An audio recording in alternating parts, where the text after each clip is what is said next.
begins to fade now, and I feel like I'm losing time, but I don't know how I'm here. The sunlight has turned to gray, and I feel like I'm losing love again. I don't know how I'm here. I could feel your heartbeat. I could feel somewhere you're looking down. I could feel your heartbeat. I could feel somewhere you're looking down. 'Cause it's you I'm loving.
Doing pretty good. Still a little bit sick, but a little under the weather. But we're gonna get through it. We're gonna have some fun. Watching some great Overwatch esports. We got two really solid teams here. Mirage Sport, Electronic had a fantastic group stage that we didn't get to catch any of yesterday, and the tail end especially, which was really interesting. They actually wound up going up against Aimbot's Dream of Electric Sheep, which is a team that pretty much dominated the group stage.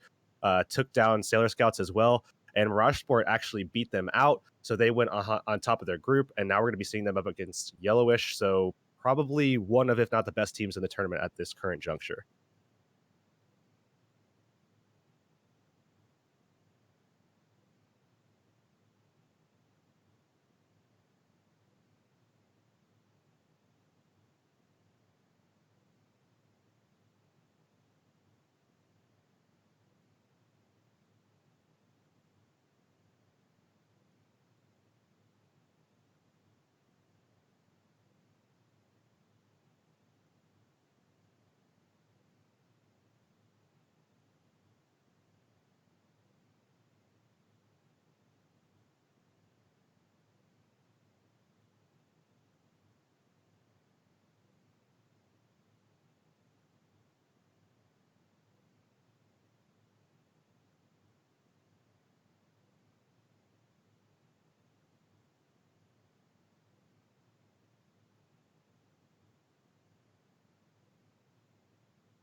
Oop, looks like we're muted. Looks like everything is muted.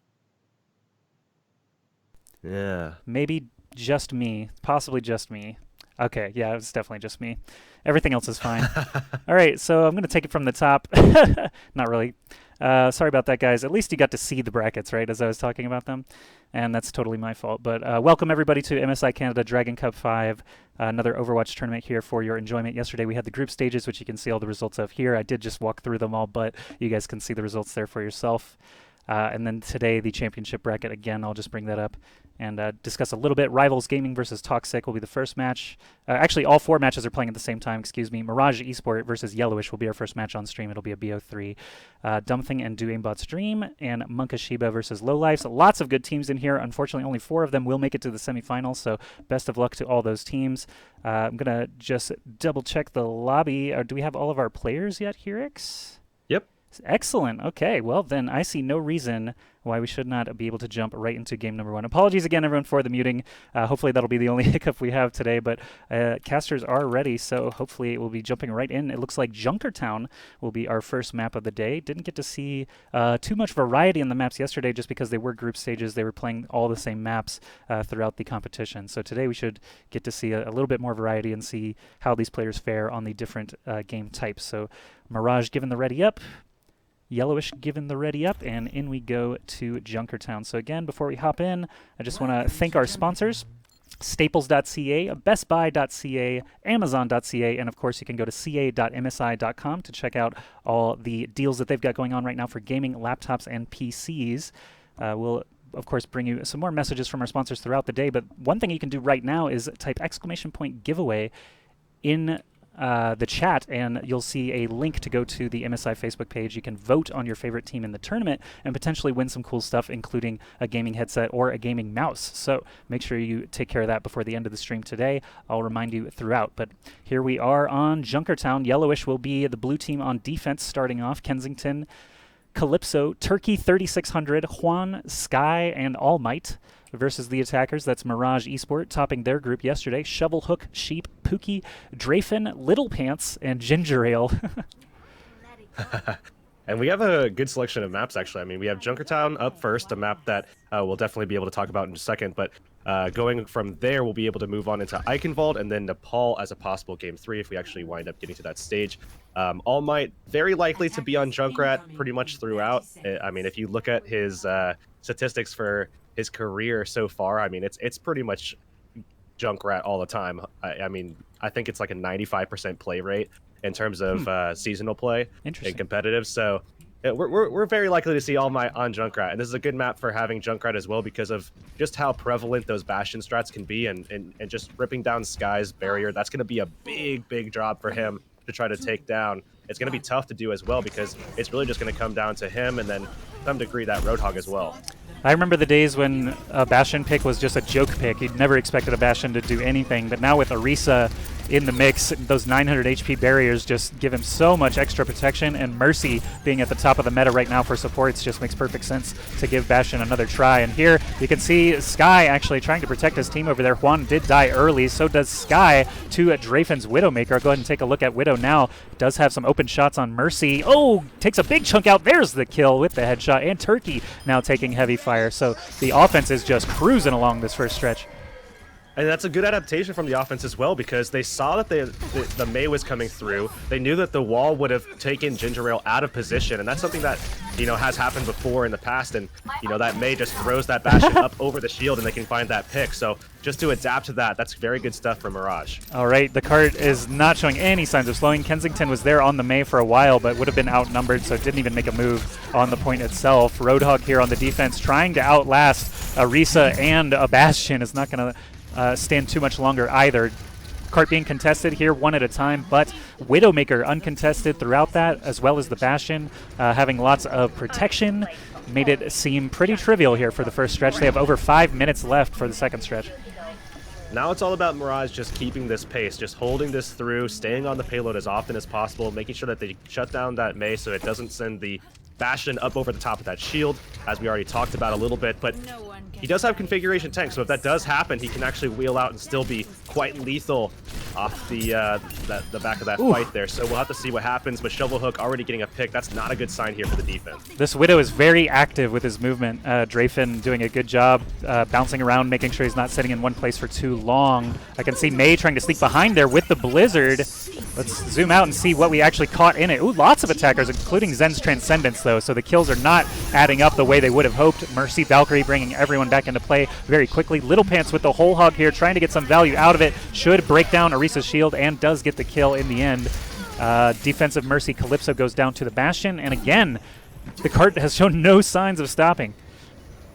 And this second stage of the map is just so heavily in favor of the offense here, as we can see.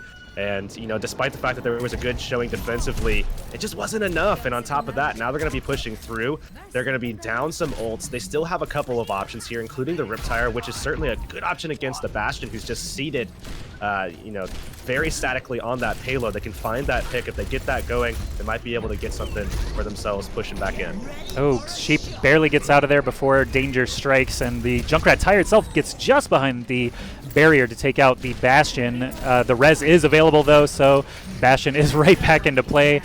He goes down again here. I'm not sure what happened there. He blasted himself, it looks like, in the kill feed, but Drafen still relatively unpressured. The defense have finally gotten a grip on the card itself. Takes down All Might on the way out himself, and defense, for the first time, have put a stop to this run through Junkertown.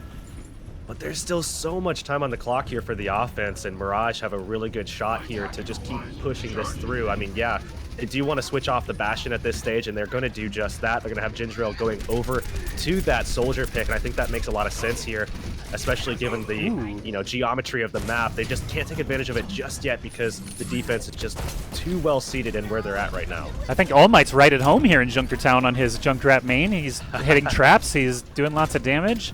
Took out that Soldier in just a couple of seconds, so obviously Soldier a little bit squishier than the Bastion. They're going to have to be aware of that. Turkey 3600 taking a lot of damage, able to get himself back up there. Another Junkrat tire is ready. Perhaps he'll hop away and try and get some value out of that. Looks like overall the attackers are falling quite low. The Transcendence going to stabilize them as Kensington actually pulls out Attack Visor of his own. He goes down, but still got a little bit of effectiveness out of that ult, which is going to allow them to just keep their composure and keep winning this fight here. Drafen trying to make sure that he can do something with this, but not going to be the case. 330, they've really got halted at this stage. Oh, man. Turkey 3600 with that whole hog pointing at the Mercy straight up into the air, launching him away from his teammates. Really good stuff there. Tracer in play now here. Ginger Ale has swapped from Bastion to Soldier, now to Tracer after getting gibbed a couple of times by the Junkrat. Tracer is his preferred choice. And yeah, another solid hold here for the defense right in the doorway. This is a good spot to hold them. I think a big thing here is just trying to get some efficacy out of getting some first picks, and Ginger Ale does just that with a pulse bomb kill onto Kensington, forcing the res out. They're still getting some picks here, as that's also brought out the Valkyrie from Calypso. They're still going to be keeping on the pressure. They lost Lil Pants, but he's going to be right back up with Sheep, providing that res with the Mercy. Watching Ginger Ale now up on the high ground, trying to deal with the soldier, does actually jump down instead to try and focus down. Zen does get the kill. Excellent stuff there from Ginger Ale. Now needs to book it back toward the cart itself. The rest of the team actually piling up some kills as well. Both supports are down right now for the defense, so they need to rally back towards spawn. This is a good opportunity for them to do more than one push. There they go, up to 3 to get that cart around the bend. They're looking to be aggressive, trying to force that Tracer into the back line. If Tracer can put some pressure onto the Zenyatta, turn his body around, they can really get something going here. They lose. They actually wind up trading the Roadhogs, and Kensington, with an insane quickness of pace in terms of getting that tac visor back up, he's just going to unleash it. He's going to find 2 more. Nice, and along with the Roadhog, Kensington scoops up, I believe, 3 killing blows there.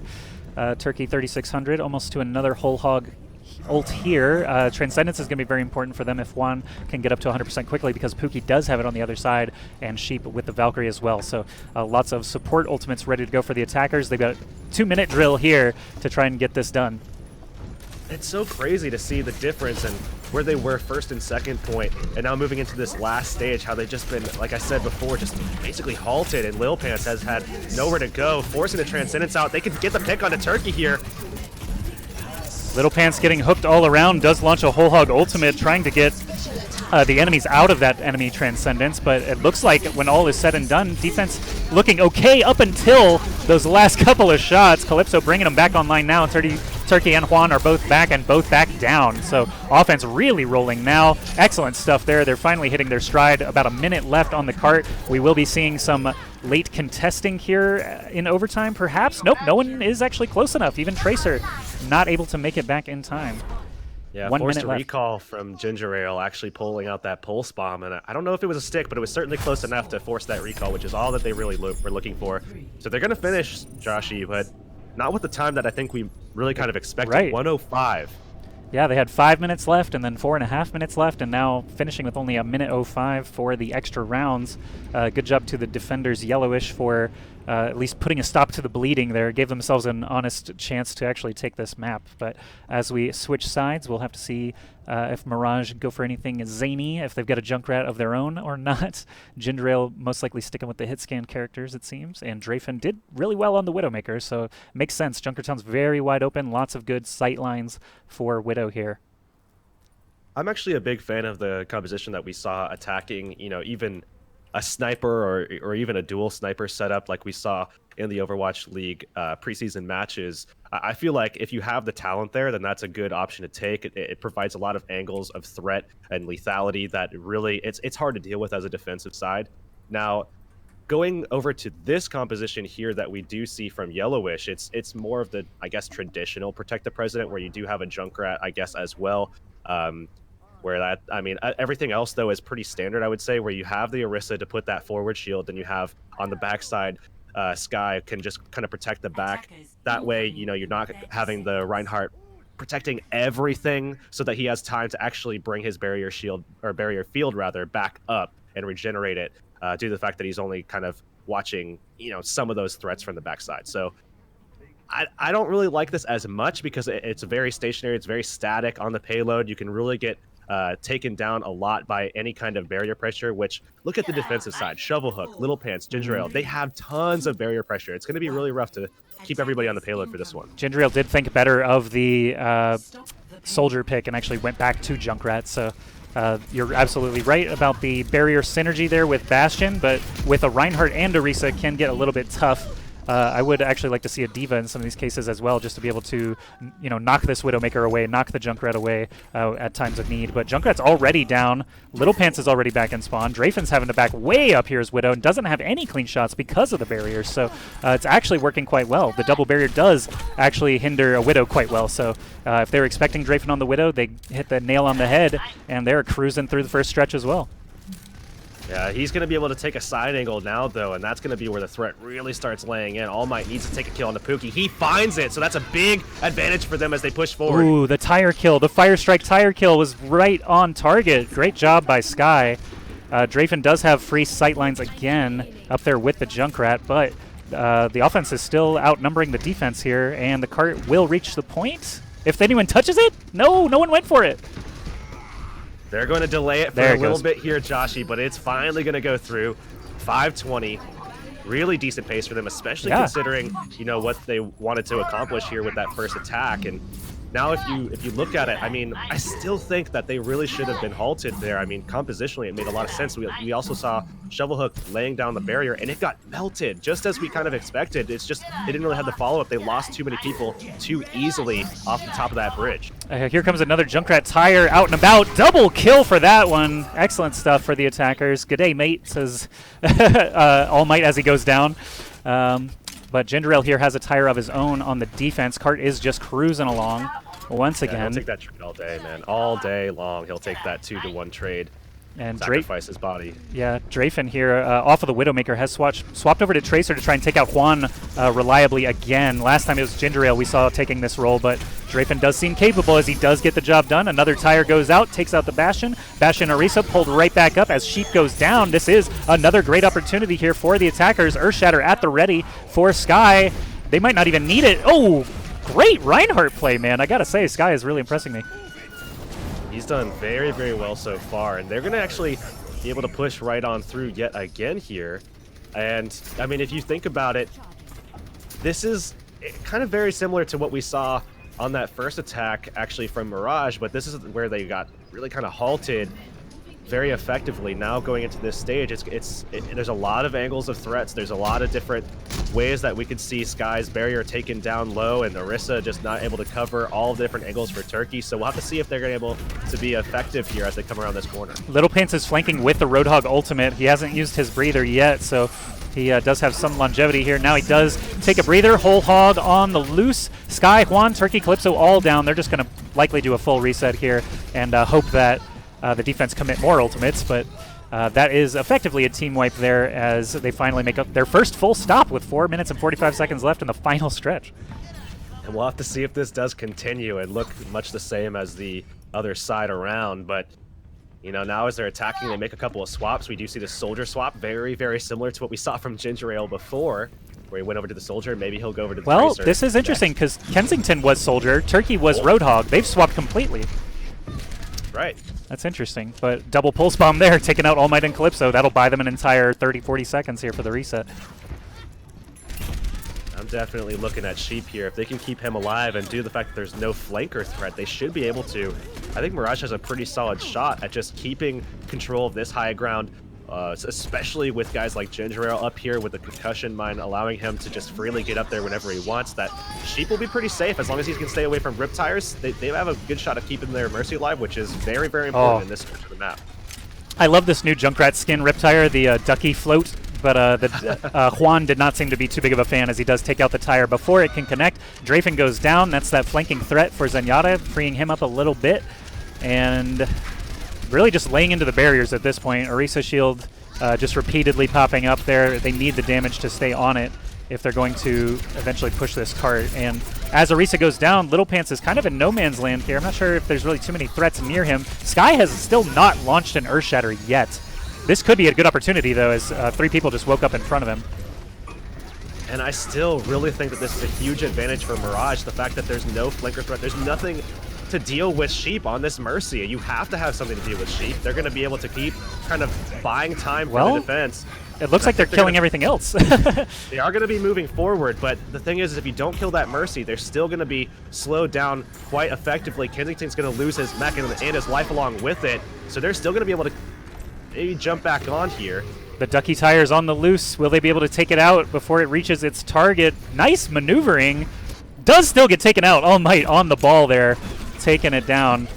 And the Junkrat Wars have begun here. All Might taking his sights onto Ginger Ale, but the card is still moving. There's that Earth Shatter we've been waiting for. I'm not sure how much damage it actually got done here. Looks like all 4 are still standing. Transcendence triggered on both sides here. I'll go ahead and zoom out to get a look at the cart overall. We got Little Pants with his Whole Hog ultimate out as well. Arisa standing firm right in front of the cart, but the attackers are finally making some progress. Sheep did finally go down. All Might grabbing himself a double kill on both supports, and this could be very simple to get this into the final parking spot, but here comes Tracer to try and contest. Ginger Ale still there as well on the Junkrat. The cart is moving though, and it's going to slip into the point with 2 minutes and 3 seconds for extra rounds. Drafen not quick enough on the little blink there to try to get back onto the point. You saw him there at the very end, but just a couple of frames too late to actually get back onto it. So they're going to be down actually now 203 to 105, so they're going to be attacking first here, Joshy. And I mean, both of these teams through the first 2 sections of the map looked very, very strong. It's just that last section where it's just been a differing in performance where All Might has really stepped up to the plate, I think, here for Yellowish. Totally, yeah. I think if we could see the stats right now, All Might would be grabbing himself multiple cards with how he's been playing here. So they definitely are glad to have him on the squad, and they will be, of course, defending first as they have more time on the clock to work with. Now it's all about distance. Very, very unlikely for them to finish the map on either side, so every meter counts for so much here. Looks like the attacking composition will be very similar to what they had the first time. Ginger Ale still trying to find which hitscan character he's going to be taking on here. Well, Ginger Ale is actually the guy who was playing Bastion the last time around, and Drafen was the one who was just taking that other pick. So interesting that they wound up swapping it around. I think they want that McCree. I feel like they really feel like that's very important of a pick for them, so that they can actually deal with any kind of look at this threat that comes up. Or sorry, okay, they're gonna actually switch over to oh, I do like that. I do like that a lot. Wow, insta-gib on Ginger Ale with the Junkrat mine. The attackers have gone out the other door. They knew they were set up over there, but now this is awkward, right? Like, okay, they're just walking through the lower ground here. Now they're able to contest up in the front. I actually have not seen that defense ever, I think. So very, very clever to get that instant kill. Shovel hook down now as well, buying them even more time here to defend the cart. Well, it's actually really similar to what the LA Gladiators did in their preseason match, right? I mean, it's almost exactly the same thing, except for they were just a little bit less aggressive on the uptake. So, I mean, I do like this, but because of the fact that they don't have that high ground, it's really coming down to just, can they keep up their mechanical skill? Nice. Just stay in here, and an inability to deal with Ginger Ale on that favorite pick of Farah. I was going to say, it's going to be too much. They're backed up. I was going to say you could probably guess who I'm spectating right now as he takes out the Bastion with a couple of direct shots. Very good stuff there from Ginger Ale already. Freely firing at Zenyatta. One more splash rocket would do it, but Roadhog swipes the kill. Actually, Bastion swipes the kill from the cart. And Mirage Esport are finally getting their momentum. First section completed here. And we are in overtime. Well, the first section's sort of almost completed. I think they will get it, but they are in overtime nonetheless. That's going to move those defender spawns back, but 4 of them are standing now. Kensington jumping on the cart anyway to buy them a couple of seconds. Again, every meter does count, but that door was still opening, so he's just trying to respawn as quick as he can and get back to the front lines as D.Va. Don't expect him to switch here. Let's watch Turkey 3600 here, getting closer and closer to a tactical visor. Ginger Ale does have Barrage available already, so if he can bounce himself into position, he may be able to wipe the defense in one swift shot. Oh, he's going to have to worry about Junkrat's positioning here, and it looks like they are getting themselves into a little bit of a duel where Junkrat does, of course, want to play there. If he can find that pick, that's a big one. Oh, no! Barrage, but Turkey takes down Farah as Barrage was triggered on Just Soldier. That was a bit of an overcommitment there, and finally they left the cart! They left the cart! I didn't even expect that at all. I wasn't even paying attention to that. There were so many people alive. Yeah, that's a huge mistake, just walking off the point. That looked more like an Immortals than a Cloud9 technique. That could cost them. That could definitely cost them this first map if Yellowish end up having such a successful push as they did the first round. Well, this time around, they're going to swap things a bit, maybe. Oh, nope, they're going to go with the same exact thing. They're going to actually go with Skye back onto that Reinhardt, and we saw off the first attack, you know, they wound up winning it, but it was still, I feel like this is still counterable. I feel like, you know, given the fact that Skye, his barrier just got ripped to pieces in like a second, and if they just keep that pressure up, if they stay alive and don't have people just falling off the bridge and getting picked off and everything like that, they can actually maintain their composure, create some momentum off of a lot of barrier damage and a huge threat to their front line, and even the Bastion that's going to be on the point. Again, just very static positioning. I think that they can get an early advantage here and make a first point hold, if of course they don't drop off the bridge and get picked like they did last time. All right, we'll see. The opening frags end up being, huge factors in every single round so far. Whichever side manages to grab that first kill, definitely setting the pace for the rest of the stretch. Ginger Ale tossing the mine in, gets a bunch of damage, 27% toward his ultimate already. I'm actually surprised to see him falling back here. He is going to go back over to his team, but they've created so much damage and such a threat to this shield with Little Pants going so aggressively forward to try to halt the cart that they've actually been able to take down the Bastion here of Yellowish. That's a great thing for Mirage. Yellowish reeling a bit. All Might down now as well. So their offensive characters having to return to the forefront here. Tank's just backing up with the supports. Juan still goes down to the Little Pants right click on Roadhog. And Calypso will bring him back. Now they've got all 6 standing again. Maybe perhaps trying to find some alternate routes. Kensington pouring in some damage on the Roadhog. Ultimates will start to come online soon. It looks like the Mercies on either side will be the first ones to get the job done. Pookie actually on the defending Zenyatta getting a lot of damage in, but Juan takes him down. And here's the thing, I mean, with an inability to set back up onto the cart, it's going to take them a long time to start pushing this forward. They might find a fight where they can actually, win it and start pushing it, but it's going to take some time because they're not going to have the ability to get that Bastion on there, and they're losing people left and right. Look at the ultimate stacked up here for the defensive side as well. The Junkrat Tire from Ginger Ale is trying to find something. There is a Mercy in front of him, but only 1 second left. He does get the kill after dying himself. Will it matter, though? Where is the card itself? That's actually fully in control of Mirage, so Yellowish still need to regroup and try to make use of that Mercy ultimate. All Might does have a tire of his own now as well to try and look for a multi-kill. So tools starting to add up here. Triggered trap there from All Might onto the Roadhog. Launches the tire. Let's see what value he can get. So now they're going to switch things up entirely. All Might looking for that pick. Riorisa does find one. And we've got a Roadhog battle on the low ground. Chasing away Little Pants. Sheep does use the Valkyrie to keep everybody healthy. Calypso has not had to use his yet. Sky here with the Reinhardt does have Earthshatter potential once again, so if they do happen to stack up in front of him, they may be able to get the job done anyway. It's in overtime now, so they actually have quite a distance to go still. Yeah, it's Bastion's lighting them up. It's going to take some real hefty fighting for them to get through here, and they're still losing this fight. Little Pants with a great whole hog, dealing with those frontline tanks. Overtime going to tick down, and they're going to take it. Good stuff there from Mirage in that last round. It was actually very, very close match there, so well done to Yellowish as well. That is only game 1 in this best of 3 series. Let's see, Calypso with play of the game honors as Mercy. All right. Let's see you. We'll see what Calypso does with this. Little Valk action, double res, and does he pull out the... helping the Bastion kill things is really, really valuable. Defensive assists. Yeah, all right. Totally. 51 damage, 51k damage blocked. Wow. That's what happens when you play Orisa into Bastions and 51 limbs. 51 limbs on Little Pants too. That's insane. That's some high numbers here for a first game. I like it. Good parity here. And that is just 1 game out of a best of 3, so hopefully they'll be able to deliver in the next games as well. Hello, everybody. Welcome back. We are here, MSI Canada Dragon Cup 5. I'm Ask Joshy casting with Hurix. That's just game number 1 today. If you're just joining us from the Twitch front page, thank you for checking out the tournament. This is a tournament for Canadian teams. The winners will each get, every player on the team will get $50 Best Buy credit, as well as a gaming headset and mouse, as well as some other loot from MSI. Second place will also get some peripherals as well. You guys can win some MSI gear yourselves if you do exclamation point giveaway in the chat. And players are ready, so I'm just going to let them know. Casters are ready too as soon as they are ready to go into map number 2, which will be Eichenwald.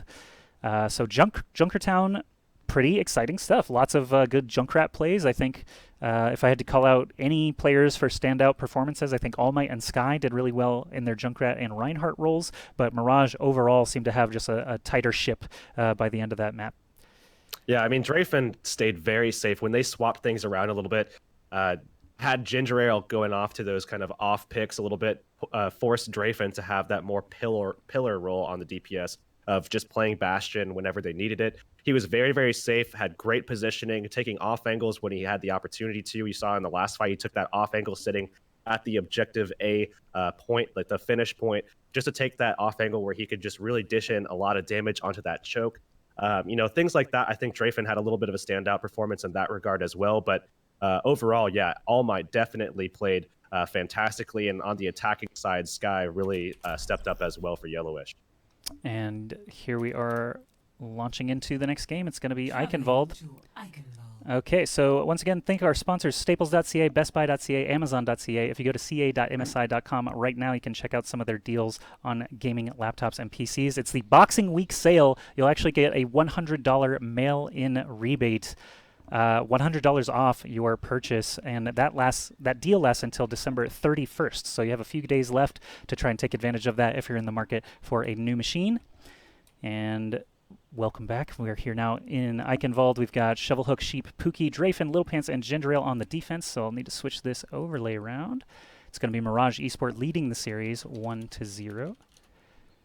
And this is another map I really enjoy watching competitive play on. I feel like this is another one where it's very make or break on the very first point as well as the overtime at the very end. Seems the vast majority of the games end in those two spots. The middle stretch is usually kind of a wash, but you can see some pretty cool plays throughout there. I'm just curious to see, the ultimate potential of Drafen, because the thing about Drafen is that he loves the Widow pick, and we haven't seen too much of it. We saw it just briefly on their defensive side on Junkertown starting out, but with all those shields that we saw with Reinhardt and Orisa, you're just not going to be able to get much done with that. It's very difficult to find perfect off angles to try to find shooting lanes to fire from and find picks. So Drafen, once we see him with opportunities to get those Widow picks out and really kind of really make the most of that, I think that we're really going to see what he's made of. But for now, he's on the Soldier, and he's had his stellar performance on the Bastion, so I imagine it's going to carry over here. But, Junkrats throughout the day, probably very likely. I actually literally just noticed the little mini Pachimari on the new Junkrat gun. I need to get this skin. It's so good. I never played Junkrat, that's the thing. He is down already, Little Pants. Not able to put the barrier on him in time. And All Might goes down as well, so both Junkrats immediately just doing what they do best and exploding.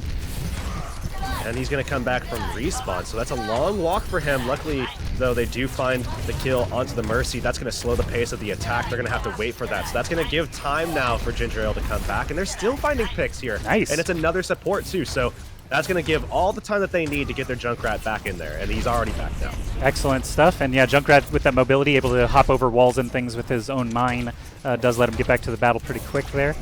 Little Pants getting closer and closer to a Graviton Surge already. He's actually one of the highest charge ultimates so far, just lobbing those bombs in toward the Reinhardt, trying to get past that barrier. And so far, the offense have not really had any success trying to break through this bridge. They don't have any flanking characters either, so they're just trying to brute force their way in.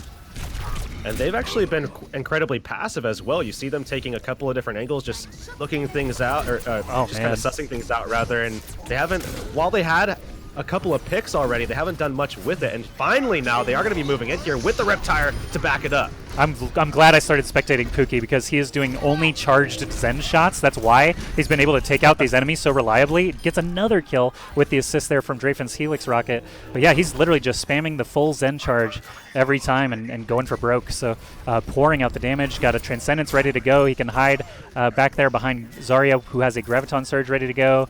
There is an Earth Shatter from Sky. I'm going to go ahead and take his perspective to see if he can get something done with it. I definitely expect Little Pants to drop a huge Graviton Surge here. Look how bunched up they are. They're going to see the Riptire following up. He's going to throw it down. Riptire likely to follow. He's going to unleash it. Can he get the kills? He finds two. The reses come in to bring everybody back up. There's the Earth Shatter we were looking for, but that's actually from the enemy Reinhardt. That was Shovelhook laying them flat, and everyone grabbing up those kills as quick as they can. Defense do still seem to be holding strong, although the offense will respawn quicker. They may be able to shove in here. He gets trapped. The Reinhardt can't move in. Gets charged, actually, so he's going to take a huge amount of damage. Shovelhook just going to find that kill, and that's going to be the rest of these guys backed up as Ginger Ale falls. I don't know if they're going to be able to get the res. I don't think that the cooldown is ready for about 10-15 seconds now, and that is going to be the case. So they're going to have to wait on their Junkrat, but they might have time to do that. Well, Pookie just lobbing the Zenyatta shots, as we mentioned, freely. He hasn't really been under a lot of pressure at all. Again, it's all about this front line, and Turkey goes down again. So if Brute Force is the strat, they may need to rethink it here in the final minute. There is a Junkrat Tire out from All Might, gets the double kill on both tanks. Mercy is forced backwards here. Pookie trying to save himself does with the Transcendence, gets Sheep back up to full health as well, but with that Orb of Discord on Sheep, he might not last too much longer. Juan goes down as Drafen returns. There is a Tac Visor open here from Turkey 3600, grabbing Soldier on the way in. Tire does connect with All Might. We've got a res onto Pookie. Defense looking strong again, but the bulk of the attackers are standing on the point. Hammer down directly in the face of Turkey 3600. He's going to get charged and pinned as well. Shovel Hook acting like a street sweeper here. Sky walks right up to him and drops the hammer. There's a charge onto Shovel Hook now. He survives with 90 health, but both Reinhardts go down. Only Juan survives. He tosses the Orb of Harmony onto his friendly teammate there, Kensington. Uses Transcendence to get him back up to full, but it's just Zen and Roadhog versus the world. Can they take out Drafen with the Orb of Discord? Yes, they do. Zarya, lone defender. This could be it. Oh, the Graviton coming down. I don't know if they have the follow-up, though. They're going to try to see if they do. They're low, but they're not going to find the kills, and it seems as though Sheep trying to turn this one back around, gets the double res off the Valkyrie. They're coming back in. They might be able to turn this. Res is left and right, though. Still 4 attackers on the point. 5 attackers, excuse me, as Farah's in the sky there. All Might lobbing rockets down at Shovel Hook. Shovel Hook gets the Zarya bubble in time. Res has just changed the combat map so crazy in fights like this, but the Pulse Bomb, Tac Visor combination there, both taking out the Reinhardt. They got it. That's I think they got it. Allowing them... Oh, they actually got the point. Okay, so during that mayhem, they got the final percentage point needed. Just the blue players taking a toe off the point in the wrong time allows them to add some time to the clock, and their spawn is right there now. Crazy stuff in this first stretch. Yeah, they're going to opt now, since they're already kind of out of position, they're just going to try to make the most out of this, delay this as much as possible, try to pull some ults out, and just take advantage of this spawn control that they have right now. Try to get this Graviton up as well. They are going to be able to do just that, take some late staggered kills. This is really good killing everybody for Mirage, actually. Yeah, Drafen is just one at a time laying into whoever pops out of that doorway, and he's actually almost got another Tac Visor ready to go. Ginger Ale here is making the swap to Tracer, did prove to be quite efficient, as that Pulse Bomb nearly helped them defend. It did burn a lot of time off the clock. Graviton Surge. Lots of ults actually going out. Looks like the red team, Yellowish, is going to be flattened, but the Transcendence will keep everybody healthy. Pookie and Little Pants getting a couple of kills now, but they're adding up on both sides. Drafen getting picked up by the defensive Mercy, but the gate will finally open with only a minute 15 left. They were doing a great job of just controlling this spawn and also getting a stagger off onto Kensington, who's going to be 6 HP. Poor guy. I think he's trying to get back into his mech, but that's not going to be working for him at all, as obviously really good control there. Is Drafen now holding still, and I mean, look at All Might. He did make that swap over to the Winston, but it just hasn't gotten them anything so far. He's been killed off time and time again. Drafen just untouched here in the backline. Yeah, he's so far back. Winston was a good swap, but hasn't really found much value in it yet. 38 seconds to go. The cart, obviously, every meter counts at this point, so they are actually shoving the defenders back here. Mercy under the gun here from All Might. All Might falling very low on health, though. Needs to get out of there, find safety of his teammates. There he does, and the attackers finally getting a little bit of purchase here on the cart. They're going to be able to round the bend and head up the straightaway. This is where they can take high ground if they want to, and actually the cart may even just get past the castle phase entirely here. I do like this swap from Ginger Ale, actually going over to the Reaper, and given the fact that they have the Graviton Surge already, if they can catch some of these tanks in here and just get a little bit of an advantage going early on, they actually drop the Graviton, but the Reaper's not even there. They need these kills early. Well, the Reaper is one of the hardest counters in the game for Winston, so the swap makes sense. Reaper was chasing the Winston at the time of the Graviton Surge. Earthshatter from Sky lays everyone flat, but no one's there to touch the cart. Juan tries his best as Zenyatta, but he is a bit flimsy. Earthshatter goes down for celebration as the defense Mirage make the hold before the second point. So we know the destination here for Mirage Esport. We'll see if they have a easier time in that first choke point than Yellowish did. But think about it. I mean, think of the implications here that could arise where, Yellowish snuck that first objective out. I mean, they really had no reason to be able to get that. That was a fight that they wound up losing. And, it was just a quick step off that allowed them to take it, just snatch it away from the defense from Mirage there. But now Mirage, if they don't get this first point and a good enough time or even at all, they're going to be taking an L here and moving into a map number 3 that really, I mean, I think it would hurt them, with their morale a lot if that actually did occur. Well, they did goof on the Junkertown map as well. Yeah. So hopefully it doesn't bite them in the butt as they try to assault Eichenwald here. Drafen perhaps locking in the Widowmaker. We'll see if he ends up swapping or not. He did do a good job on Junkertown, so it's perfectly viable. Pookie could be breaking out the Moira for the first time in this series. I'm wondering the angles that they're going to take here, because they have a very static front line, going with that ground game, Shovelhook, Little Pants, going with Reinhardt and Zarya, but everything else is all about verticality, all about taking advantage of the geometry here of this map. If Drafen and Ginger Ale stick to these particular DPS options, we're going to be seeing Ginger Ale likely going over to the top of those left houses coming from the attacking side, and then Widowmaker taking advantage of just trying to take a pick from the right. If they can get something like Juan in the back on that Zenyatta, or even Calypso if they're really lucky, then that's a huge advantage that they can just take right to the point, pull everybody back with that Barret who's going to be able to go right over the choke, and then everybody on the ground, Shovelhook, Sheep, Pookie, Lil Pants, they're going to be able to walk right through the choke. Well, I'm watching Ginger Ale, of course. He has the most routes available already. Moving over to the right side there. Probably going to be jumping over. Yep, indeed. As the Widow is as well. Drafen didn't quite make the jump, though. I'm not sure if that was a coordinated attack gone wrong, but Drafen did slip back down to the ground instead of riding the rooftop. All Might taking a lot of damage, but the Zarya bubble saves his life. That's not going to last too long. All Might and Sky both down now. Shovelhook falls, but Turkey 3600 is the third and now fourth defender falling. That is a great attack here from Mirage. That should lock things up easily. And Pookie actually was a lot of that. I mean, he got a lot of healing off, of course, but really a lot of damage from that orb that he sent out as well, where Drafen actually got trapped by the Junkrat almost all the way back at the choke and really didn't get too much done at all. And now Turkey finding that kill. Drafen hasn't really done much so far, and they've still been just murdering them so far. All Might is actually a good hit scan player. I'm watching him play some McCree now. He put some major damage into those flying Mercy and Pharah combo up there, along with Soldier. So Ginger Ale goes down to a rocket, well placed. All Might does score himself a kill, but Drafen with the hook shot finds another one. Calypso there too. Now Juan is off by himself. He's going to be under the gun, and Soldier runs right up in the face of Drafen. Drafen still wins the duel and gets a headshot immediately. This is disgusting. Drafen is going off.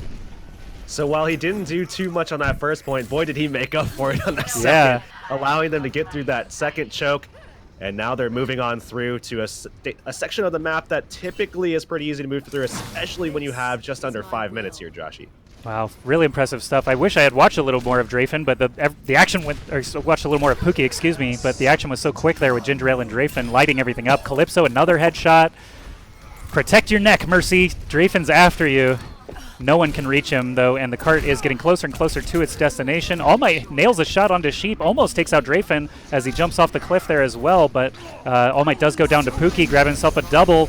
This pretty much seals the deal. Graviton Surge plus Coalescence, the new combo, the new hotness. As Mercy goes down, Juan is the last survivor. Earthshatter takes him down. Drafen does act as a nice consolation prize, but the res brings everyone back up. Mirage taking it swiftly there on Eichenwald with a 2-0 win over Yellowish. And that's what we were looking for, too. I mean, at the beginning of this match, we were mentioning how Drafen could just unlock that full potential as soon as we see him going over to a Widow. We didn't see it on the first point, but as soon as they got that, as soon as he was able to get back in there, we really saw what he was capable of with that Widowmaker, finding those headshots, flicking around, and taking advantage of the geometry of the map as well. Huge stuff, big plays there from Drafen to solidify that last map. True, true. He's got the card to prove it. 27% of the team's hero damage, 35 high energy kills out of 40. Very, very good play there from Little Pants as well. So I have word from our admin that our next match will be actually Mirage Esport again, and they'll be taking on Rivals Gaming for our first semifinal, which is again going to be a best of 3 series. So as we get that lobby set up, we do have some lovely messages from our wonderful sponsors. So sit tight in just a moment. We'll get the semifinal prepared for you. For now, though, you can check out some of the deals that MSI and the rest have for you. We'll be back in just a few minutes.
Merry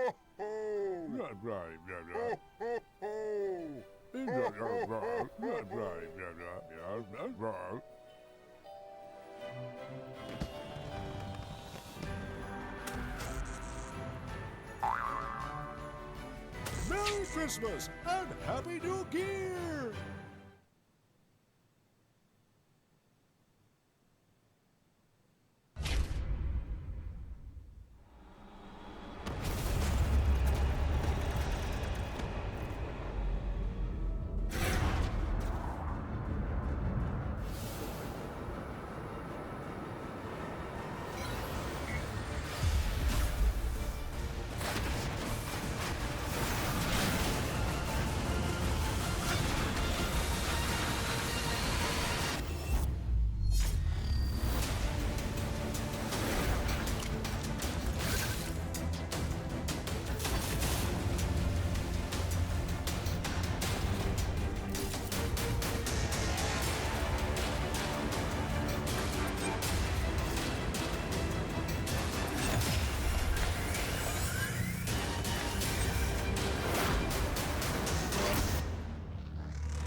Hello, everybody. Welcome back to the MSI Canada Dragon Cup 5. I'm Ask Joshy casting all day again with Hurix. Yesterday, we had a bundle of games, some best-of-1 series between our 20 teams in the group stages. Today, we are doing the playoffs, and we're already up to the semifinals. Our plan today is to cast both of these semifinals and, of course, the finals.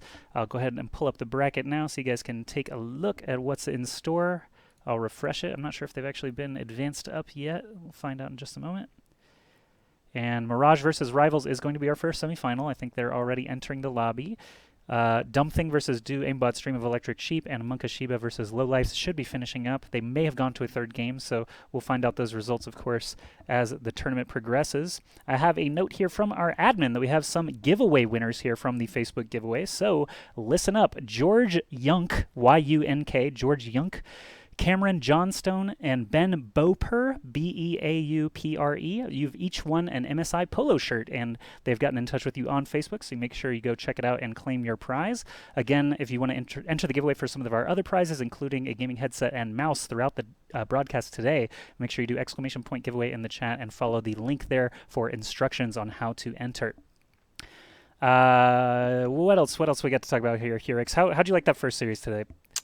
Pretty good, man. It's been a great start so far. I mean, yesterday we had a lot of blowouts in group stage, just really getting a feel, I guess, for where everybody has landed and I guess the parity, you know, of all the teams and where we're going to be seeing them in the championship bracket. I think so far we've been seeing everybody pretty much exactly where we thought we would. You know, if you look at the bracket, we're seeing Rivals Gaming taking on Mirage Sports Electronique now, which probably is to be expected. I mean, Mirage Sport really looked good in the group stages. They were a team that was able to take down not only Sailor Scouts, which looked really, really solid, but also do Aimbot's Dream of Electric Sheep, which is another team that's in the championship bracket today that looked really solid as well. They're going to be going up against Dumb Thing that we didn't really get to see. I don't even think we got to see at all. So I'd be curious to see who winds up winning that. But in this semifinal, I think this is two really, really solid rosters where, you know, first game looked really solid for Mirage Sport. I think they're really going to be challenged here, though. Okay, so that's fine. Our lobby's bugged, so the tag will still say yellowish, but oh no, that doesn't actually fix it. He doesn't know that. Sometimes the lobby will just no, we don't need to remake, guys. Sometimes the lobby will not allow you to change team names, but that's fine. We've got the overlay at the top, so nobody should be confused. It's going to be Mirage versus Rivals, and the first map in this best-of-3 series will be Horizon Lunar Colony. I'm just going to start it. Okay. Can I get ready? Yep. They made me the admin, which is always fun. Okay, Antol says they are ready. Shovelhook ready, and we'll be firing into game number 1. I'll go ahead and get this overlay set up. Again, Mirage will be defending first versus our new team. We haven't watched Rivals before, have we? I don't believe. We actually did. We saw them Oh. yesterday, if I'm not mistaken. I'm pretty sure we saw Crazy Irish and everything playing the Soldier. Right, So, yes, with the K, I'm pretty right? sure we did see them. Mm-hmm, you're right. Yep, Crazy Irish with the K. So we did see them yesterday. Momentarily, it was one of those very, very quick matches Right. that we saw in the group stages. So it's definitely easy to forget some of these fleeting matches that we saw yesterday. But I definitely feel you on that. But we saw them yesterday. They did look pretty solid. It is definitely a really solid team as they went first in their groups into this stage, and then they just 2-0'd out their semifinal in rather quick fashion, much the same as their opposition here that we got to see on stream. So definitely a pretty solid matchup, I would say. We definitely are looking to see some Sombra play again from Antol, as we did see it yes. yesterday as well. I do remember the good So- Sombra play. Yes. Racking up those kills with the EMP. So Antol will be one to watch. I believe he was playing Zenyatta during parts of that game as well, but locking in Reaper perhaps for this early attack. I'm not sure if they're going to go with that. I think they're still making their swaps. Nico might pick the Pharah. Crazy Irish likely to stick with the Tracer, but I think everybody that's switching now is likely to stay on what they're going with. Okay, well, either way, the defense for sure is set up here with Shovelhook on the Winston. You got Sheep and Pookie playing the supports. Drafen starting out on Tracer rather than the Widowmaker we saw him lighting up the previous team with. Little Pants on D.Va was actually playing primarily Roadhog and Zarya with a really good Zarya game on Eichenwald. So this is the third tank we've seen him rotate to. Ginger Ale on the Hitscan Soldier. And finally, we do see locked-in characters now for the attackers. It's going to be Winston as the primary tank here. Pentian Go on the D.Va. Antol as the Lucio is something you actually don't even see too often anymore. Yeah, you don't see it, at least on this tournament. I still think it's a mainstay for a lot of teams at the professional level. I mean, you do see a lot of Zen Mercy, but Lucio's definitely still very viable. All right, so far the attackers actually kind of dividing and conquering here. Sheep and Pookie falling very, very low on health. Pookie with 1 HP does eventually go down, and the attackers have full value here on the point itself. No one able to stand up to that attack. Little Pants is going to be the last one to fall. They don't even bother staggering the D.Va. They're like, get them all out of here. Let's take A uncontested and just get ready for the next stage here. I don't think we need to see any swaps or anything. That was just pretty brutal overall. Antol getting the final blow there to get the job done is very close to a sound barrier for the second stretch. Really good aggressive dive, great execution to find those supports in the back, and that's a big thing here going into the second stage of a control point where support ults are probably the best things that you could have available to you. And going into it, Antol is going to have his sound barrier that's going to allow them to get in safely onto the point, maybe get some more damage onto these supports, and if they can take down Sheep or Pookie again, they might have a good shot at just taking this off the first fight. Sound barrier used very quickly. Pharmacy combo did not take advantage of it, but the point itself is looking pretty good. Sheep nearly falls, but actually gets picked back up. That would have been a great value there for the attackers, but as it stands, either side, both losing players. Nico with the barrage gets a lot of value, and his Mercy is still up, so that's very important as Ginger Ale is here trying to use the tactical visor. Winston gets right in his face to drop the bubble over him to protect Nico. Still explosions going left and right, but the point itself is at 82% and climbing. I'm going to zoom out just to see the defense as they return to form here. Both Winstons using their Primal Rage, smacking each other left and right. Self-destruct up and out. Does get 3 kills for the defense. That is what they needed to stop this bleeding here. Yeah, that's going to allow them to stabilize. That's a huge pickup from from Little Pants rather, who's now on the D.Va, and that kind of stuff, it's hard to account for that. They had the momentum going into that fight. They lost a couple people early on, but Nico was able to turn things back around. Now they're going to try to take advantage of this high ground, leaving Nico up there if they can, and just trying to get as many people onto the point other than that Soldier if they can pull it off. That way they're going to slow those spawns up and get this point captured rather quickly here. All right, Winston getting bullied here. Shovelhook gets forced back, but Crazy Irish already going down is a big loss for the attackers. Pookie going down on the defense gets picked right back up.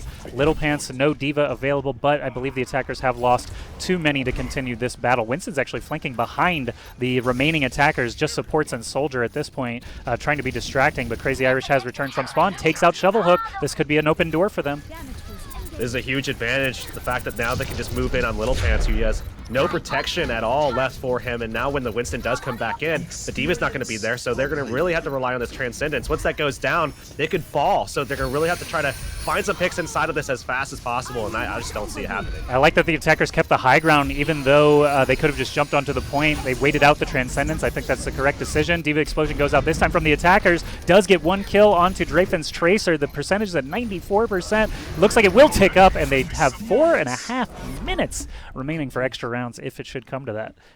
And great control of the high ground there from Nico, just as we were talking about, just bringing that Soldier 76 in so they have someone to just deal with those players coming in from that right side, shuts down that entire lane so that then they can just force a lot of that AoE pressure that's coming out from everybody else to just be forced up to that back left section, especially those tanks, just forcing those supports out of the play because they just really don't have an angle to play from anymore. If they go from the right, they get taken down by Nico on the Soldier on the high ground. If they go to the left, they have tanks in their face just dishing out that damage and putting the pressure on. So it's really difficult then to get back onto the point, and because they have those slow respawns, it's an uphill battle that you're never going to win. I think Mirage's little pants is going to have to put on his big pants for this match because it's going to be a lot tougher than the previous one on Junkerton and Eichenwald. Clearly, these rivals came to play and did a phenomenal job on the first point. Basically, I think they lost maybe a player on the first point, and into the second stretch with that sound barrier opening, really just getting them 2 ticks right off the bat is is kind of a foregone conclusion that they would be able to finish. But the speed was good, the ultimates were on point, the positioning was on point. I think Shovelhook may have made a mistake when he did that flank, trying to trap the supports when Crazy Irish came back from Spawn, was able to take him down and get that door open. Once then, it was just down to the ultimates. That's all they needed, and Zenyatta was forced to use his Transcendence in a bad way. Basically, he was all alone, just literally only using it to stall the point for a few seconds instead of having that huge value of healing everyone up or denying enemy ultimates. So good job, just the aggression from rivals to get them in the position they're in now. Yeah, I mean, having that Winston D.Va, they really rely on each other to stay alive, and once Shovelhook goes down, the D.Va is not much of a threat anymore, and just having them go back and forth, you're never going to be able to get back onto the point and kind of get everybody convened again. Well, it's never going to happen. This is the first showing of Doomfist in our tournament today. I think we saw him very briefly yesterday. I like this skin that he's got equipped here, but Nico going to find the first kill on defense against the attacking Mercy, so that basically stops them in their tracks. Like, what can you do when there's no ultimates available and you have no Mercy? Also, Ginger Ale biting a bullet on that one forces everyone on the attacking team back to spawn. This is actually an interesting defensive comp. I mean, something that you don't see all too often. They're running the D.Va with the Orisa combination that you don't see, that much as a duo. And then on top of that, they're running the defensive Torb, Tracer, and the Widow on top of that with that solo healer. So they're really going to be relying on those armor packs and a lot of pick potential coming out from Nico. This Widow. Nico is lighting him up. Got both the supports extremely low health. Also got the killing blow on Zarya there. So it's going to be another rough go of it for the attackers. They are on the point. They've got 2%, but it's just D.Va really battling against the majority of the defending team. So another strong hold there, and time is just burning off the clock now. The attackers no closer to their ultimates really. Pookie's Transcendence might be the first one up, but defense actually going to have 3 ultimates online by then. Oh, very quick. Try to find that pick there onto Pookie. And Nico's hunting right now, looking for something. Has the Infrasight up as well, getting some damage off. Oh, there's the pick onto the Junkrat. That's going to force out the res, but not before Nico finds a second. Watching Pookie now launching these Zenyatta shots, trying to keep Shovelhook in full health if he can, but Draven and Gendriel, all their damage are now down. Nico did fall, but got picked back up right away. Pookie trying his best to out-snipe him. Not going to happen today, especially with that Orisa barrier close by, protecting everyone else. Defense just holding firm, and they had a phenomenal attack, so I think they're looking very strong to take this first map if they can keep this up. There's only 1 ultimate still available for the attackers. Antol on the Torbjorn has Molten Core ready and the Orisa shield to help him, so this attack could be quite rough as well. They're trying to put some pressure on Nico, but they aren't sending anybody to deal with him, so he is still basically just getting off free damage and really getting those supports very low. Look at Sheep and Pookie forcing to get healed up right now, but they have been very low throughout. I like the positioning that they chose here for the attacking team. They did get away from the Doomfist onto Soldier. Transcendence is going to be triggered to get actually onto the point. Drafen, we know, is a capable Soldier player. He just needs the right targets in front of him. D.Va and Orisa keep finding their way to him, and now a multi-core Torb chasing him into the back of the point. They do secure the first tick. They got the kill on Shovel Hook, though, so the offense starting to get slowed down a little bit. D.Va Explosion catches Little Pants, who is brought right back by the Valkyrie. Graviton Surge catching a bunch of players. Drafen trying to launch his damage into the middle of it. Earthshatter follow-up should let them get the point. And the unfortunate inconsistency of having a Widowmaker, you know, is they're just seeing it right now where Nico just was denied all angles when he tried to get back in there and wasn't able to find that kill on the Pookie that would have allowed them to get back in there, or even really one onto Sheep, which would have been a good alternative to find that Mercy kill. So now pushing forward, Mirage obviously not going to have as good of a time as their opposition here in Rivals Gaming, but still have a lot of time to find that opportunity for the second point. Tactical Visor could be a very good instrument here as Drafen finally gets it generated after switching off that Doomfist. Winston right up in his face, but the supports are with him, so shouldn't really be in too much danger. The attacking Mercy, though, always a priority for Crazy Irish. Finds Sheep in the back line, slows the assault even further. Drafen not even committing the Tactical Visor because both supports were in rough position, as well as Reinhardt being taken down.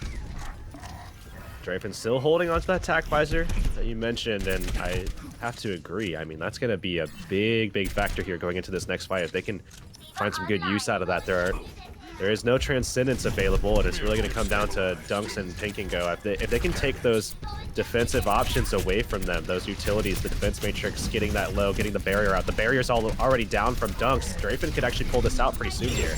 Oh, Pulse Bomb, a little bit scary, but does actually not connect. Transcendence plus Tactical Visor here could be the combo they need, but Drafen does get focused down very quickly. Jax was picking up Zenyatta on the defense.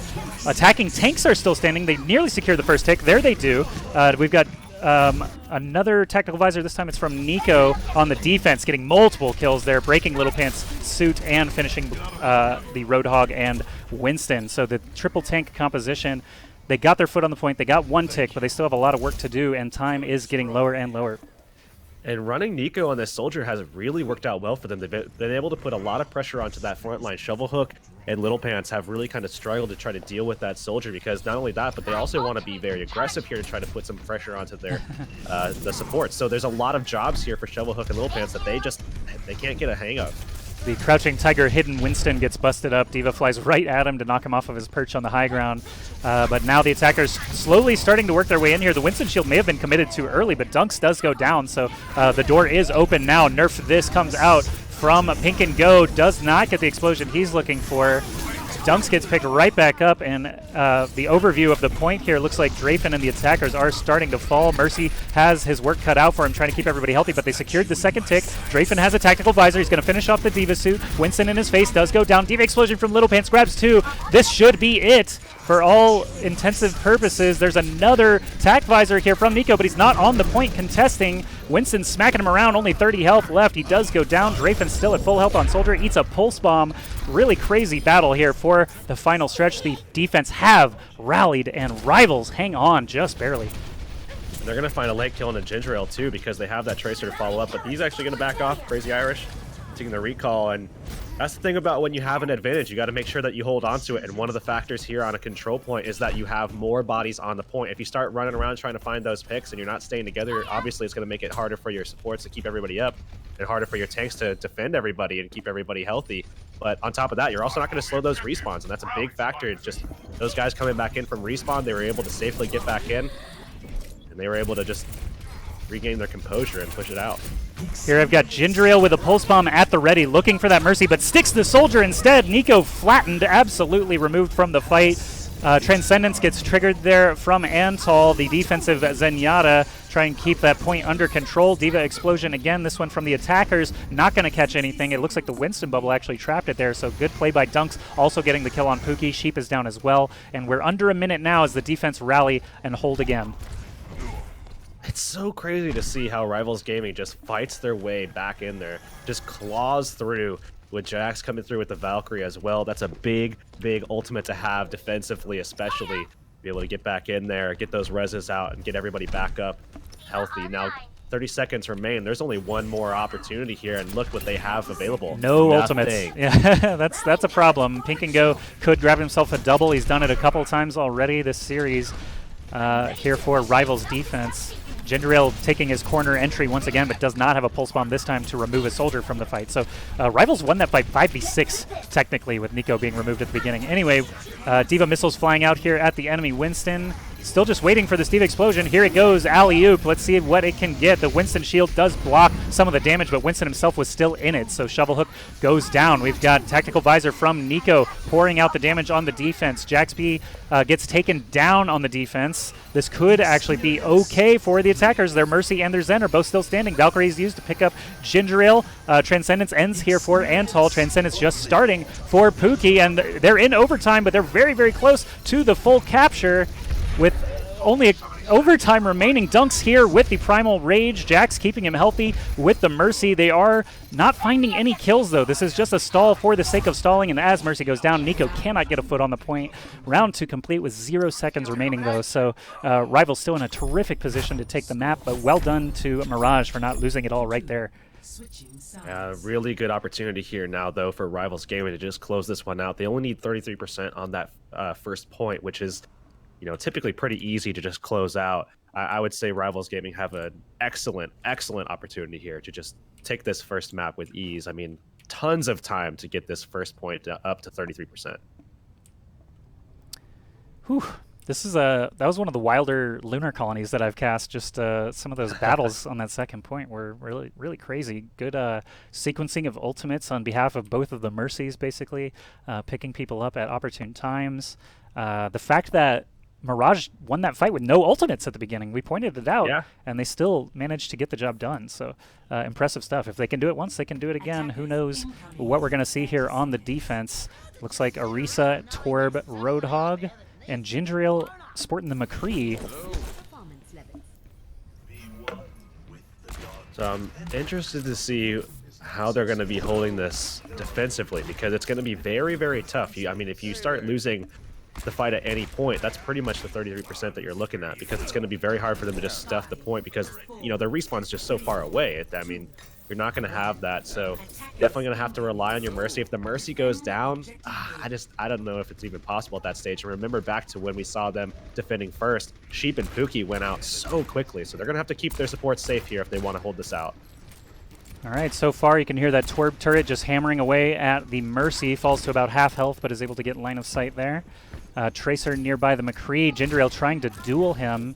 Only takes a couple of shots, misses the flashbang just barely, but now Sombra showed up to help Tracer out as well. Everyone migrating to the right side of the point now to address that headshot onto the Sombra. Will slow down that attack. And they're just playing this very slow on the attacking side. They don't want to give up too much time by just throwing their bodies onto the point and just losing fights over and over again. If they can find an early pick here to give themselves an advantage going into the point, they're going to take that opportunity. And looks like they're just waiting for that to happen here, just waiting for that Junkrat. The EMP's ready to go, so as soon as everyone's together, they can coordinate a real big push here, break down those barriers from Orisa. We'll see how they manage to do it. Antol, will he lob the bomb in? Yes, he goes in for the EMP. Hits basically everyone, it looks like. Pink and Go is going to lose his D.Va suit very quickly, but Torb turret is going to be protected by the Orisa shield. It eventually goes down, but they only need 33% on the point, so as they force them back, they got a couple of kills on the entry there against Sheep and Drafen, and were able to get that 33%. No problem. Rivals taking the first game in this best-of-3 series. This is the semifinal here. So whoever does take it down will move into our finals. Sheep grabbing play of the game. Honors on Mercy, of course, with the double res once again. Probably some defensive assists as well. Oh yeah, the big cluster bomb on point A where everyone got flattened. On top of that, I mean, with the Mercy, with the Valk, just having, all of that healing and damage increase just being chained around, you're going to get a lot of effectiveness out of that Valkyrie. I think is a big reason why that is just so strong on top of those dual charge reses that you get. So, going into the next map here, it is going to be King's Row, where both of these teams, I think, are really going to be able to show off a lot of what their DPS players can do, and essentially what they can do as a diving attacking team. And I'm not sure if we're going to be seeing too much of that, but certainly some Rhine, some Zarya.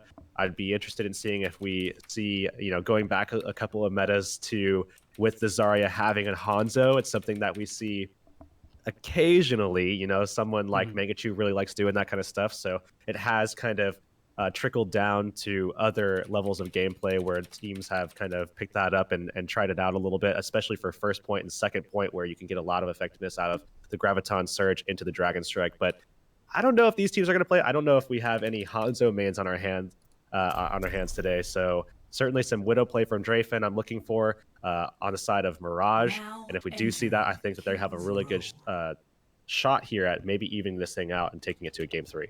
Well, I hope so for their sake as we go into game number 2 here on Kings Row. Mirage Esport now down 0-1. Rivals have requested to be Rivals Gaming, so I'll update that on the overlay here. Not just Rivals. You have to make sure that they're gaming as well.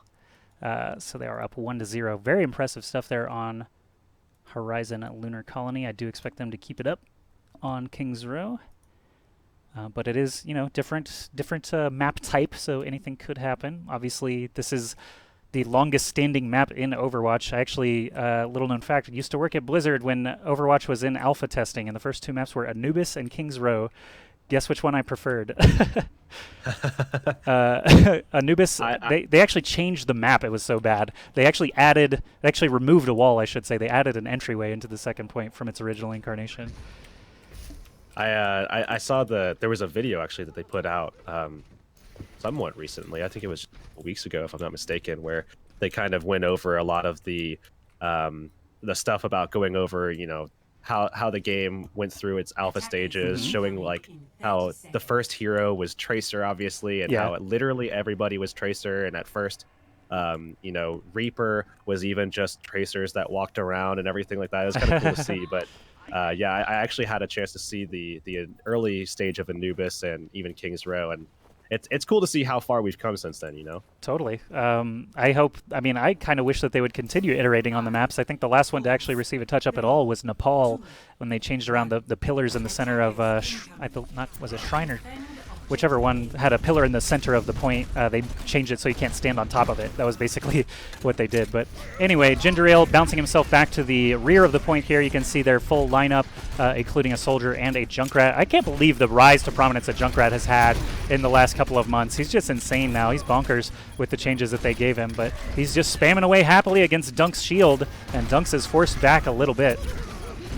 They're taking advantage of the high ground too. Finally, now Drafen's in a good position to try to deal with a lot of these guys that are up on high ground. But Ginger Ale's just going to take it up upon himself to just do it by himself, and he does indeed. And they're going to be backed off. They did get the first tick, but that's not everything. You have to get the other 2, and backing up now. Mirage has finally figured out a way to just push them out of that point.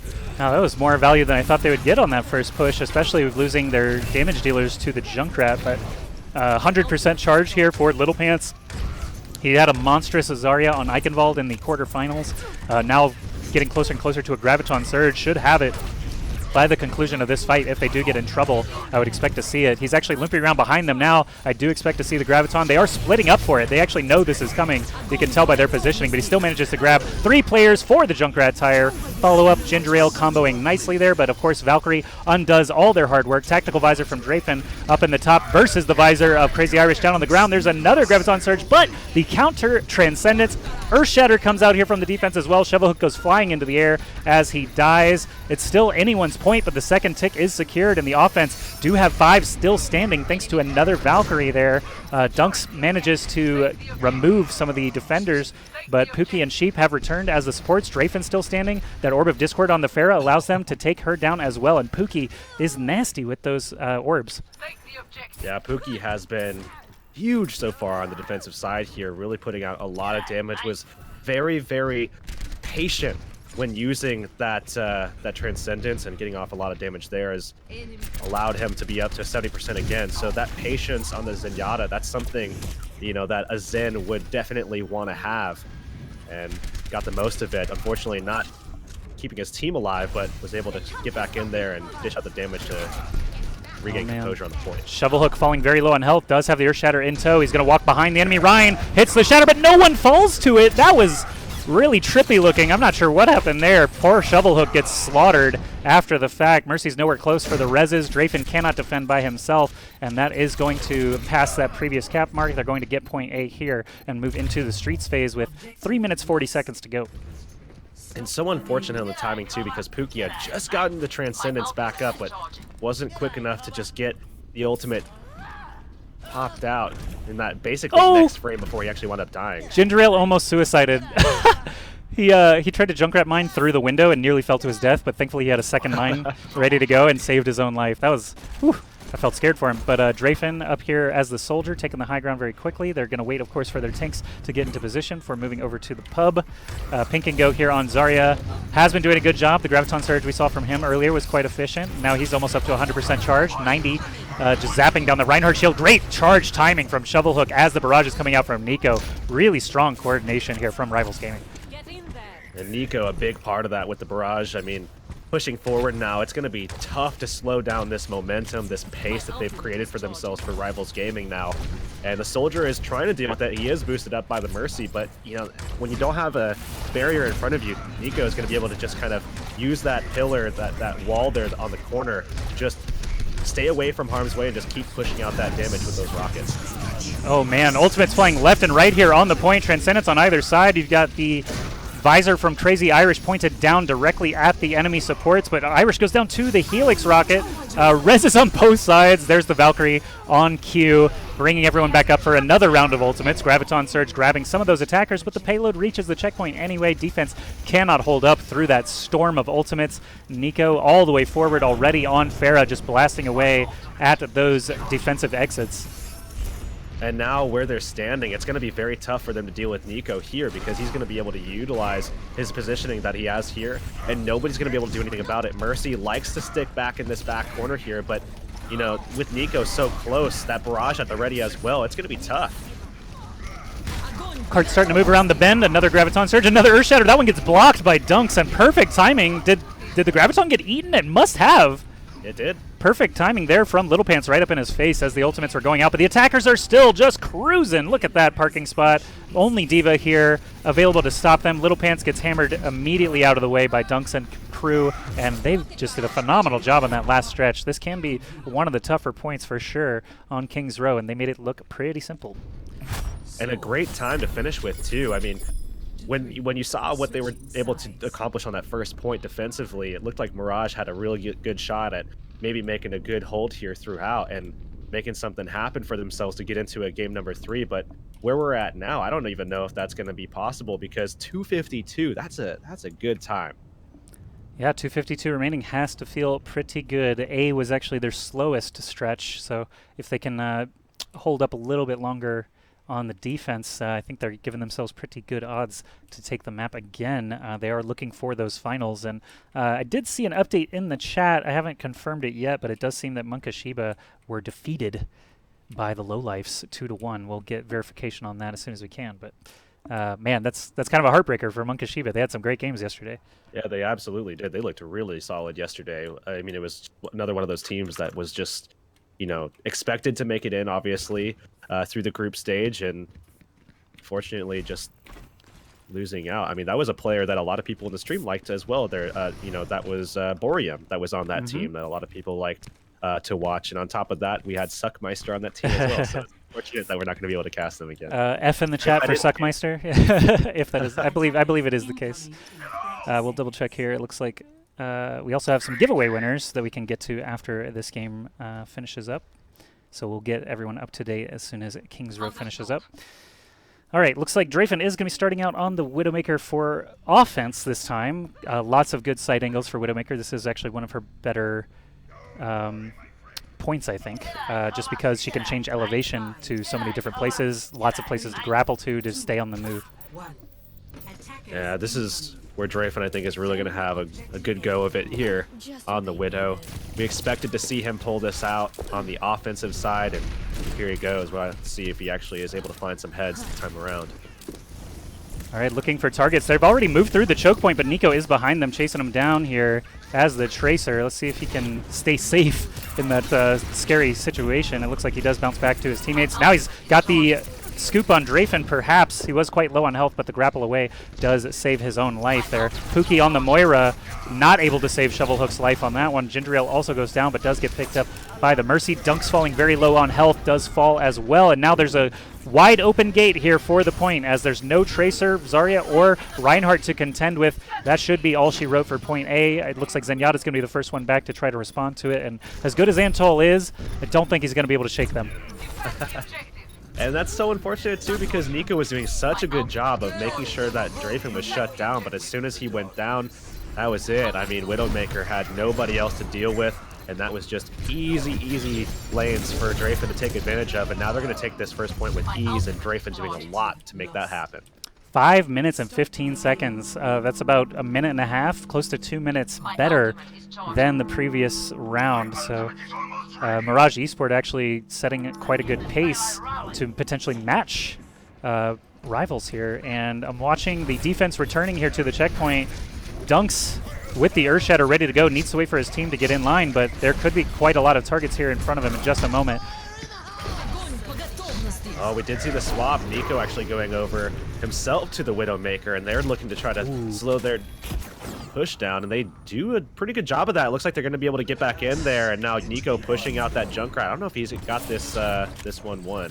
Drafen. I didn't see the shot, but I do see it in the kill feed there. Drafen taking out the enemy sniper. Jindriel goes down as well here to Pink and Go and company, but the defense have finally regained control of the cart. Moira was alone on it for the beginning of that fight.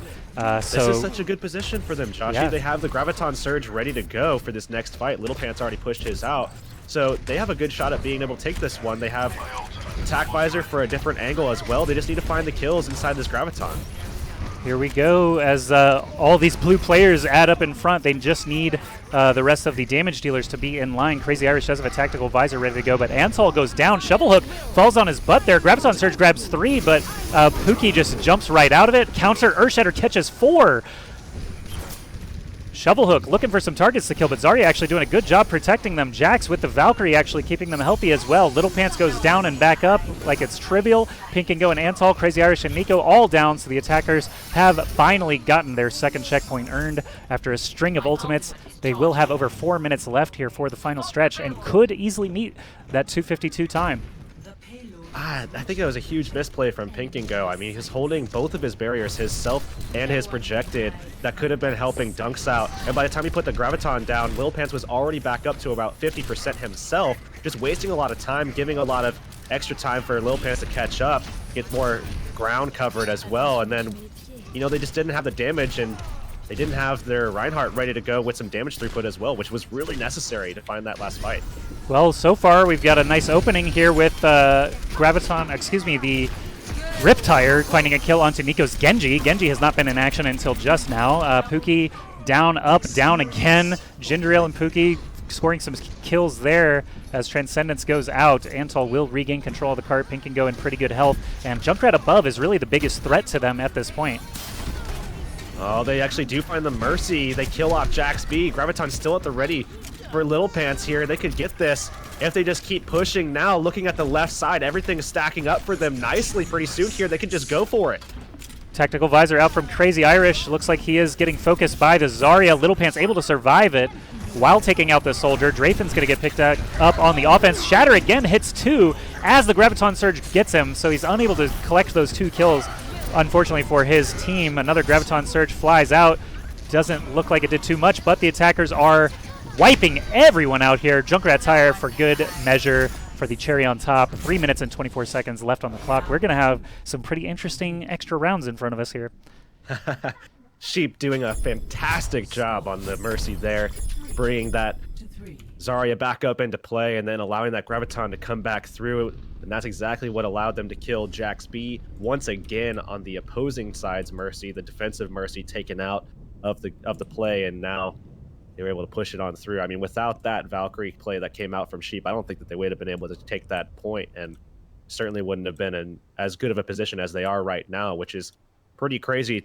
I mean, I don't think I would have expected this, given the fact that 252 is already a pretty solid time. 324 is insane. I like the parity. Rivals did seem to take full advantage on Horizon Lunar Colony winning pretty handily, but this time they're met with some real opposition. Mirage are not going to let this one go. Mirage did have a couple of mistakes in the quarterfinal. They really need to clean it up if they've got any chance of making it to the finals. This is do or die situation for them, as this is just a best-of-3 series. Rival still in a position to take the series if they can put a stop to this attack, but Shovelhook and company, let's see what they got for us. Little Pants is doing a phenomenal job on the Zarya for sure. Drafen continuing to click heads quite efficiently, and Gendriel with those tires, and he actually is really good at hitting aerial targets as well with just the regular auto attacks. So we'll see how this comes together for him. All right, Crazy Irish looking to try to get into the high ground, it seems like, and he's going to swing around, actually staying on low ground. Drafen still just playing down from window. Very, very passive positioning, but really good control of the geometry on the backside of the point. Pink and Go falls very quickly. No good for the attackers.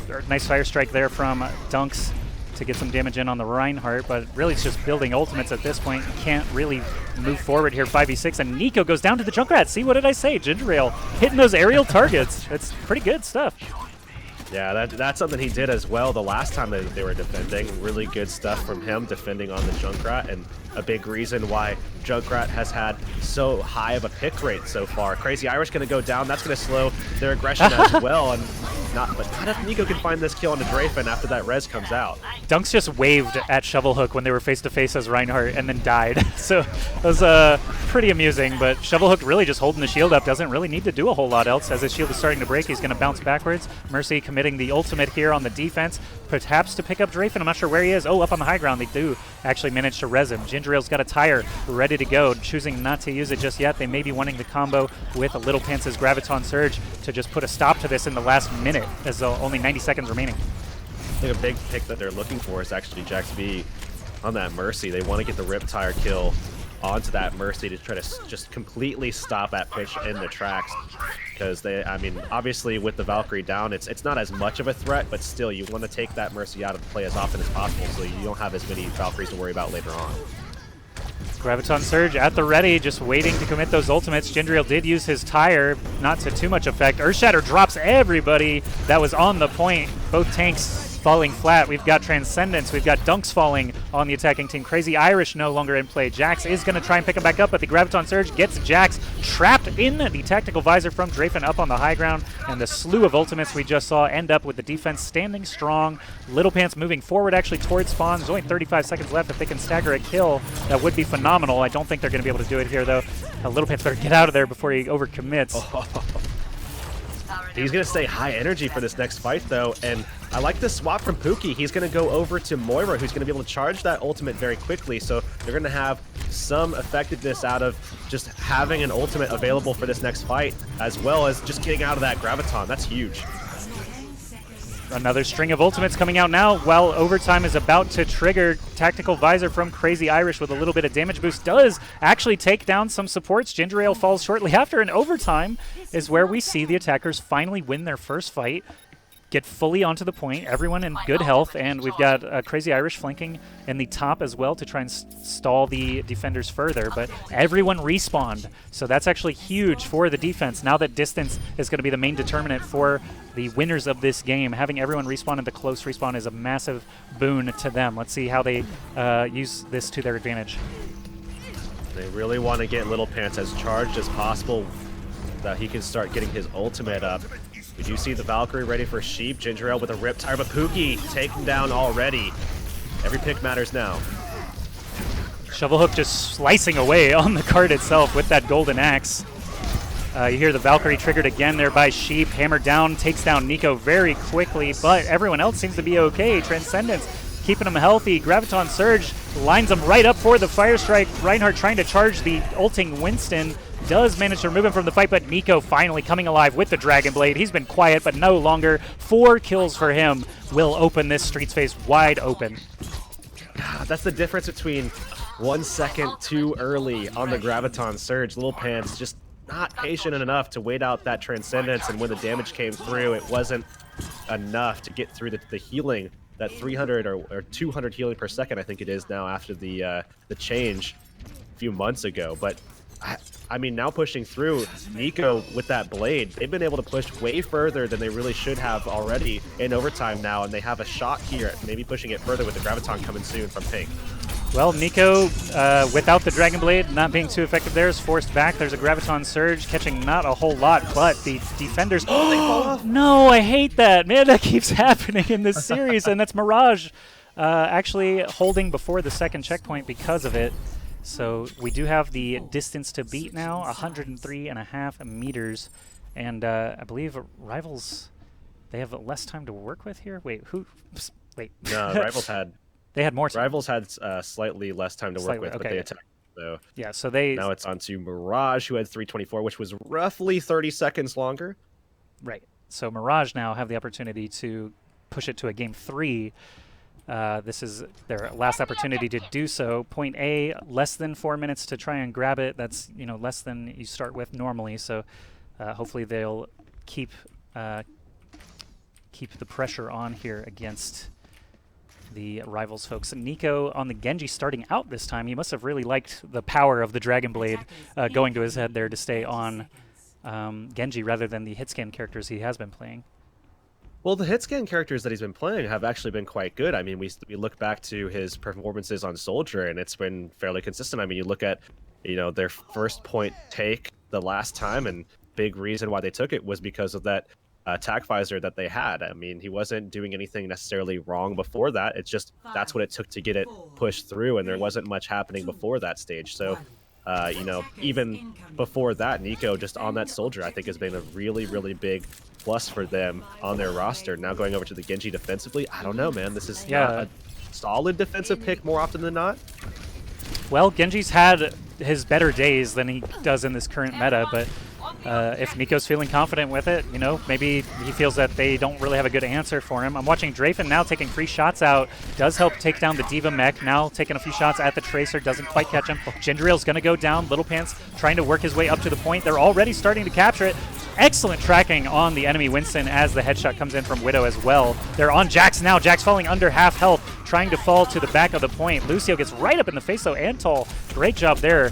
Taking down Little Pants. Shovel Hook fell as well to the Diva missiles, and defense still looking okay now. I think they're just trying to utilize Crazy Irish and Nico together on just a very aggressive double flanking dive to make sure that they're just giving Drafen way too many different things to look at, just spinning around, not able to really do anything as much as what we saw at least the last time that they attacked, which was just Drafen ripping through the defense. So Nico's hanging out in the backline now, trying to find the Mercy to make him priority. Actually goes after Moira first. Nearly does get the kill before Reinhardt figures it out and chases him down. Now Moira chasing down the Genji. This is a 1v1 that Moira ends out on top and has Coalescence ready to go. Tracer trying to finish the job. Port away into the Mercy's beam. Perfect timing. Pookie is playing this phenomenally. The whole team here is doing so well to deal with Drafen and the rest of Mirage here. Just jumping around, taking everything in isolation. I mean, there's almost no real solid team fighting. Everything is just done in small little 1v1s where Nico, Crazy Irish, those kind of characters that they're playing, they're going to have advantages in those situations. So very intelligent way to adapt here from Rivals Gaming. Widow goes down, up, down again to the Dragon Blade. Nico with the nice shurikens there to help take down Shovel Hook, along with Dunk's Primal Rage. Lets the defense hang on strong. There's not even a single % captured here, not even close to that first tick, so they're basically starting from scratch again. Pookie is off of the Moira now onto Zenyatta. Drafen has moved over to McCree, so I'll go ahead and take a look at him trying to deal with Nico and Crazy Irish. Nico swerving around the backside. He has to deal with that McCree and Pookie. Oh, almost landing a huge right click there off the charge. Not going to be the case, and Drafen now looking for an opportunity to try to find that kill onto Nico, give them an opportunity. Finds the flash and headshot on Crazy Irish. So Little Pants died at the beginning of this fight, but they held on anyway in the 5v6 situation. So once they killed Crazy Irish, now they've got an advantage. Genji's being chased down. He actually gets killed off by Zarya's beam. Can't deflect that. Drafen taking some shots now at Dunks on the Monkey, who does not have his Primal Rage even close now. We've got the sound barrier coming out here for the defense. The point itself is all blue, though, as they are starting to capture the point. Diva Explosion coming out. Winston Bubble trying to help things out, but it's just Winston now on the point. As he falls, the capture will continue to get the first tick, and now it's pretty much a done deal. Lucio thinking better of trying to go through that Roadhog, tries to bounce back. Pink and Goat is going to get staggered as well and sent back to the far spawn. The other 5 players all did catch the early spawn, though. I feel like that's a big mistake from Pink's part, too, because, I mean, if they would have been able to get everybody off a short spawn, they would have been able to contest very, very early on. They still have another opportunity because it's really going to take just one fight, but where they would have had maybe 2 or 3, now they're going to have 1, maybe 2. Let's see, 88% and climbing toward a Primal Rage for dunks. You've got Nico's Dragon Blade, which has been pretty effective the couple times we've seen it come out. He is behind them on the high ground, distracting, but he needs to figure out where these soft, squishy targets are. As soon as he gets eyes on the Mercy flying in there, he's probably going to be making his move. As the tanks move into the front line here, Pulse Bomb, Transcendence, Graviton Surge, Deflect from Genji, all coming out there. His Dragon Blade active, but he eats it so quickly to the Deadeye. Drafen, excellent timing there. Drafen falls to about 1 HP and still manages to survive thanks to his friendly Mercy. As he goes down, it looks like the defense actually still got the majority of the kills despite losing Nico early. The power of the Valkyrie. Sheep had a big one in the last set, nice. But this time it's going to be Jaxby coming up big and keeping the team alive. They're going to make the stop. So Rivals Gaming, says yellowish on the screen, that was our quarterfinal game, but Rivals Gaming take the game and the series 2-0. Really impressive stuff across the board there. Jaxby, we're seeing a lot of Mercy play the games. I'm guessing double res into defensive assist. It's got to be, right? Here's the Valkyrie, here's the res, looking for next one. Just a lot of defensive assists happening right now. Yeah, that also helps when you got a Graviton grabbing everybody up. All right, so Rivals Gaming moving into the finals, and we do have the other semifinal still to go, so 2 more BO3 series for everybody. We are probably going to have a new lobby here since we got some new teams, so I'm just going to go ahead and leave this one.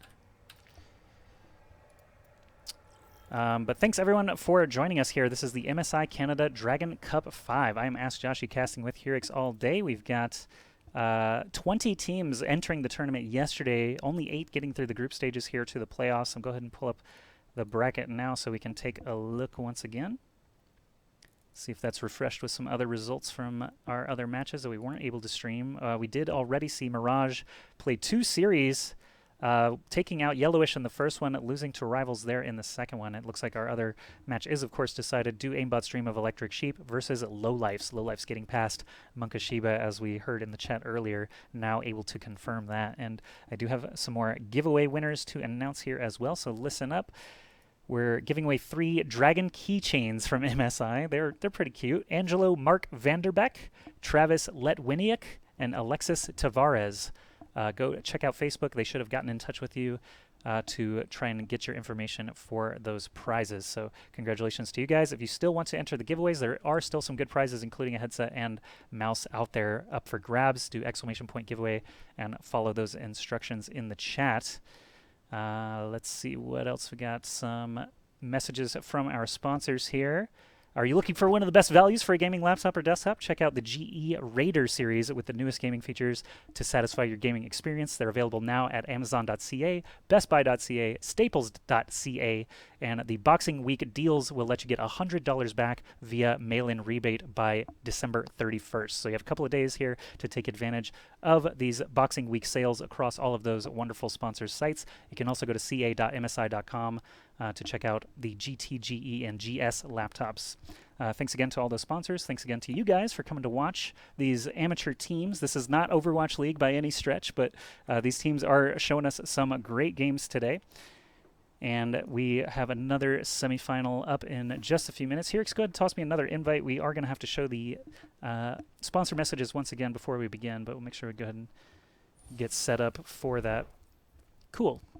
All right, so once more, the next teams are going to be Do Aimbot's Dream of Electric Sheep versus Lowlifes. We'll bring that to you guys in just a couple of minutes. One more message from our sponsors before we can do so. Don't go anywhere.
Merry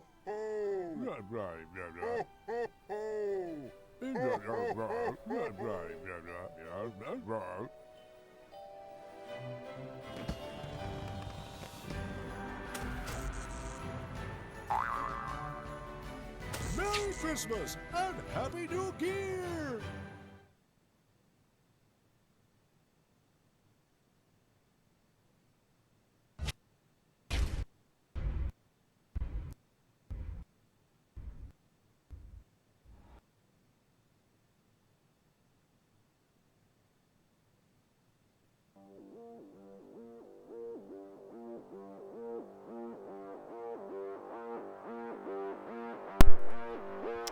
All right, guys, we're back. That last ad, for whatever reason, decided it didn't want to play, so we're just going to go into the lobby now where all of our players are already prepared. So do aimbot's Dream of Electric Sheep, of course, a Blade Runner reference that I appreciate, versus the Lowlifes, who did get past one of the crowd favorites, Monkashiba, so I'm excited to see them play again. We did actually get to watch all these guys in some games yesterday, just annihilating their opponents, so happy to see some parity here in the second semifinal. Caster's ready. Oh, you already got us here. Hopefully the players are ready to go as well. First game will be on Numbani this time, so I'm glad that we're seeing a variety of maps today as well. I think it should start on Anubis, actually. Oh, correct. Hold map? on, let me make sure that they are aware of that. Yeah, let's make sure as they're readying up that they actually play the correct map. Because it should be Anubis into Numbani and then into Oasis. So we will see Numbani. But I do think it's Anubis first. Okay, they do make the switch, so I am right. Thankfully. You're on top of things, yeah. I'm not. Yeah. Basically, I'm running all the switches and the buttons for the stream. I'm relying on Herix to make sure the players and the maps are correct. It's tough running these tournaments, you guys. If you've never been on the easy production job side, this time around. Oh man, production. It's fun, but it can be challenging. a lot of moving parts here, but looks like we do have the right map now. So as soon as teams are ready, we can fire it off. And gonna verify to make sure that I'm right about that. Okay, I am. Okay. Nice. I didn't want to tell them something that wound up being wrong, especially when it's switching over to a map like Anubis. Right. You don't want to make them play that without it being absolutely necessary. Okay, Sky says ready, starting in 10. Excellent. What a nice guy. He even gives them the 10-second countdown before. He did that yesterday too. Actually, remember that. That's appreciated because the game doesn't actually have that built in. It probably should. But Sky SKY this time. We had a Sky earlier, ZKY. So new player here for. Was that Do Aimbot stream on the red? It should be yes. Do Aimbot stream is going to be on the red. We saw them yesterday, I believe. Twice, if I'm not mistaken, where we saw them on Route 66 and then onto Hollywood. And if we remember, it was those guys in particular that actually brought out that Bastion strat on Hollywood, and then were able to take it by taking another Bastion strat to take down their own Bastion strat right. with side swaps. I do remember that now, yeah. The old Bastion switcheroo. All right, apparently Jane the mastermind there on that one, so... Lowlifes here, starting on the defense, introducing everybody. We've got Dimes as Soldier, Majesty on the Sombra. Sombra on Anubis is becoming a staple. Fanana on the Mercy, Renanthera on the Diva, not the simplest names. Lil Big Hobo on Winston, and Tainted Ducky on Tracer. I do remember Tainted Ducky getting some nice kills, I believe, on Soldier yesterday. Just some good tack visors. Good timing on that. On the offense, we don't know if they're locked in on these characters just yet, but we've got Sky, Jane, Tempest, Demogod, Kevin, and Saru, and I believe their average SR was like over 4K. I think we were checking through their profiles yesterday. Yep. So this I think should they had be quite a good 4 one. top 500s. Man. So that definitely, I would say probably on average for Do Aimbot stream, probably somewhere in like the 4100, 4200 maybe. I'm nice. Just spitballing. Yeah. I could be wrong. Don't check my math, please. We're not going to. No one will. They can't click their profiles. I guess someone could go to Master Overwatch or something and just go person by person, but not worth. Anyway, these guys are good is all I'm trying to say. Demogod starting on the Pharah, of course, gets my attention immediately. No one to bounce off of the ledge, though. They're on the high ground overlooking the point, so a little bit different than your competitive games and quick play games here. Yeah, they're going to be opting to stay back, and actually pushing them all off is going to be Demogod, but Saru is going to be taken down very quickly. Renanthra loses the Diva suit here to the Sky sniping from the archway. So losing a little bit of that defensive capability. Hanana goes down. Majesty is the only pseudo support left. Renanthera is gone as well. No Diva remaining. Soldier does grab up a Sombra health pack to try and get her closer to that EMP, but in the end, the attackers are pushed away. They get the kills they need, despite losing their Mercy. It's a very patient hold, too, from Lil Big Hobo and Renanthera, who just stayed on this corner. They're doing it again. And just literally sitting there and waiting for the attacking team to come to them. And that actually does deny Sky quite a bit. Moving forward here, Demogod launching some rockets, trying to find Soldier as the primary threat, but Soldier is staying quite healthy. Lil Big Hobo goes down to the headshot from Widow. Oh, they're just ripping them apart now. I mean, you lose that Winston, you lose your defensive hold, you lose that positioning as well, where you don't have anybody to drop that barrier down. Sky's going to take a couple of real quick shots, find some picks for himself, and they're going to be able to take this first point pretty easily. Yeah, they got deflected once, didn't make that same mistake twice. Once they saw the enemy composition and their positioning, they were able to get the job done the second go round. Point A captured with 6:23 to go. Point B, I'm looking at the composition to see if they're making any switch-ups. Majesty actually did commit the EMP already. I didn't even notice that getting used, so a bit rough for them having to build that up again. The Barrage going to take down Lil Big Ho, but they're going to get a trade because of it, and this actually is going to help out the defense because it's going to give time now for Majesty in this second stage of the map where Sombra is certainly at her most powerful to generate that ult a little bit further, get that EMP back online, where it's going to be very, very effective in this stage.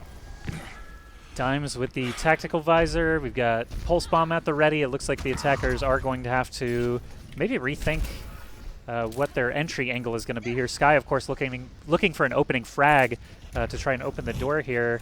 Bouncing around the left and right, trying to find something. The poison actually hits Tracer there. Or no, who was that? That was Sombra, actually, flanking around the side there. Majesty almost up to another EMP as well.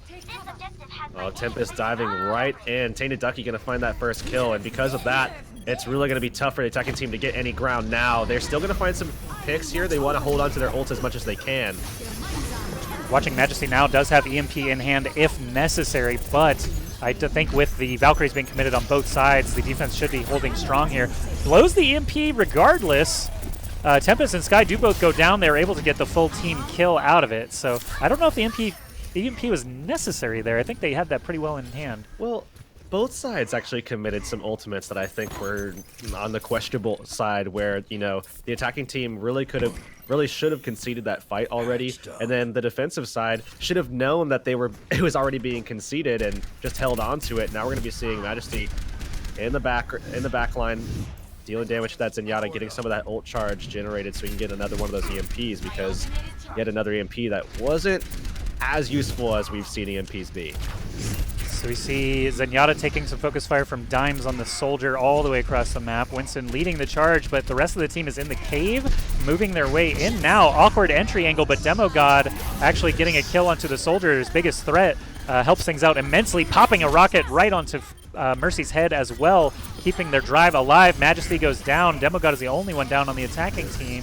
They still have a chance here. Kevin, as the Diva, marching right onto the point. They've got 50% captured now and trying to climb, but Renanthera does get his suit back. He's able to get it in the face of the enemy Diva. There's a Deadeye active here from Sky. Pulls the trigger, finds a Sombra. Diva explosion out from Kevin. Doesn't get anything. Tempest brought back up by Jane's Resurrection, and the point is really not moving a whole lot. The stall is quite real here. Renanthera doing a terrific job as Diva. Finally, the point is cleared, and they secure that second tick. Can they get a third one? That's the question. Well, they were playing off the bridge a little bit too much, the attacking side there, and now finally moving on to the point. They have control, and they're going to be able to hold on to it with those lowered spawn rates. So good stuff from them to close it out, but they should have been on the point for a heck of a lot longer than that. Or rather, a lot sooner than that. Not longer, but a lot sooner than that, instead of playing on the bridge for so long, trying to take advantage of that Deadeye.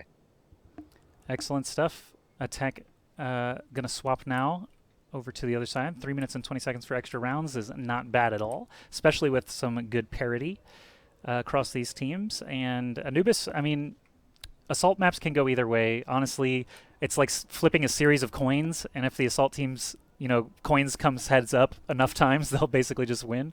It's up on the defense really to just try the stall tactics more often than not for point B. So point A is a space where they can try to make up some time for sure, since they were able to deflect the other team on the first drive. If they're able to get it done in one, can definitely give them good odds moving into the second stretch. But doesn't look like Sombra is going to be employed by either side this time around. Saru actually trying out the Moira this time, perhaps. Yep, looks like he will leave spawn. So Aimbot's Dream with lots of time on the clock. Impressive first drive. Now we'll see what they've got on defense. And I do think that getting the Sombra out on the second point rather than the first point is going to be better than just utilizing a pick that isn't super strong on the first point, because you get it so fast on the second one that if you're able to fend off that first aggressive push coming off of losing point A, you're still going to get value out of that Sombra pick on point B. So if they wind up wanting to pick it out for point B, I think they're still going to be safe to do that.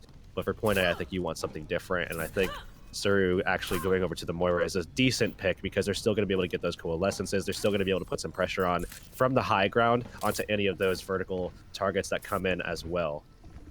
All right, we'll see what Saru and company can do. We've got, I don't know, Moira, it's just, I haven't seen it here on Anubis yet. I really don't have a whole lot of experience seeing Moira in action just yet, so looking for different orb angles and things like that, pretty much just topping everyone off as necessary. They're playing a much more forward defense than Aimbot's Dream did, so perhaps that could make a difference. Lil Big Hobo just jumping into his death there. Demogod actually takes out the Widowmaker somehow. I didn't see exactly how that took place, but Sky is down now as Tainted Ducky gets rezzed up, gets right back to work. Sky gets picked up again, so Widowmaker's falling and rising like the tides. And so far the attackers are getting some ground now. Renanthra loses the suit and his life. And now we're going to be seeing that duel still happening here, and unless Tainted Ducky can get that pick, they're going to be stuck here for quite some time because they're basically waiting for that. I mean, the composition that they have right now is essentially waiting on some kind of advantage. They can't just push in unless they have some kind of advantage, either a weak target on the plateau or, an advantage in that Widow battle. Watching Kevin's perspective here, if he can get a hook onto Winston. Oh, actually dropped the bubble immediately and then jumped out of it. There's a hook onto Zenyatta instead, pops him in the face. Sky falls and gets rezzed again. These Widowmakers are a liability. They do sometimes get the kills, though. Kevin moving forward onto the point now, grabs Dimes and gets the hook combo. Defense looking very strong here. And Moira playing in that back corner, too, going to be able to get a lot of effectiveness out of that orb that comes out. And not only that, but able to help out the Mercy in tow as well. Tainted Ducky forced off the high ground. That pretty much throws the rest of these guys back. They're still finding a couple of kills, and they're still in position to do something with this, but losing out on people, it's going to slow them down a lot. Nice long-range damage there from Dimes onto Saru. Jane and Tempest both down. Now Tainted Ducky going off. Hopefully that's play of the game, because I only caught the tail end of it. It's got to be. He was finding head after head after head. And exactly the time that they needed him to do that, too, because Sky took a shot back at him and missed. And if he would have hit that shot, it would have shut down that attack, I think, full-fledged. But because of the fact that he was able to dodge it, Tainted Ducky firing back found the kill, and they were able to take the point with it.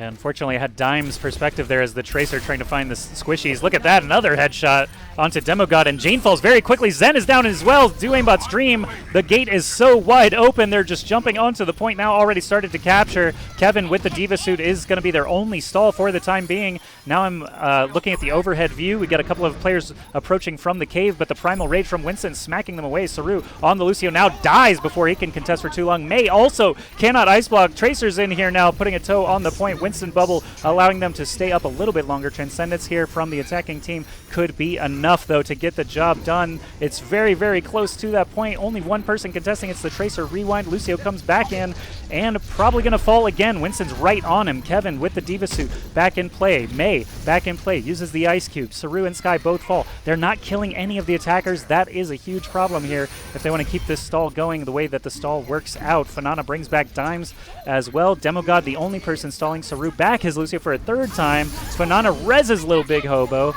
Man, this is crazy. Finally, they do get the 100%, 4 minutes and 38 seconds for extra rounds. So both teams crashing through A and B. A very slow start, but Tainted Ducky putting the gas pedal into the floor towards the latter half of that A push, and then just continuing that momentum forward, finding a couple of early kills and taking Tempest out of position as well on that Winston, which allowed them to find that kill. And just as we saw on Horizon Lunar Colony just, maybe hour and a half ago, when you take out that Winston, they don't have anything to help out that D.Va anymore. And when you don't have the D.Va, it's vice versa. You need to have both to be able to protect one another. And if you don't have either, it's going to be very tough to hold on to that control point, especially when you're down in terms of support ults as well.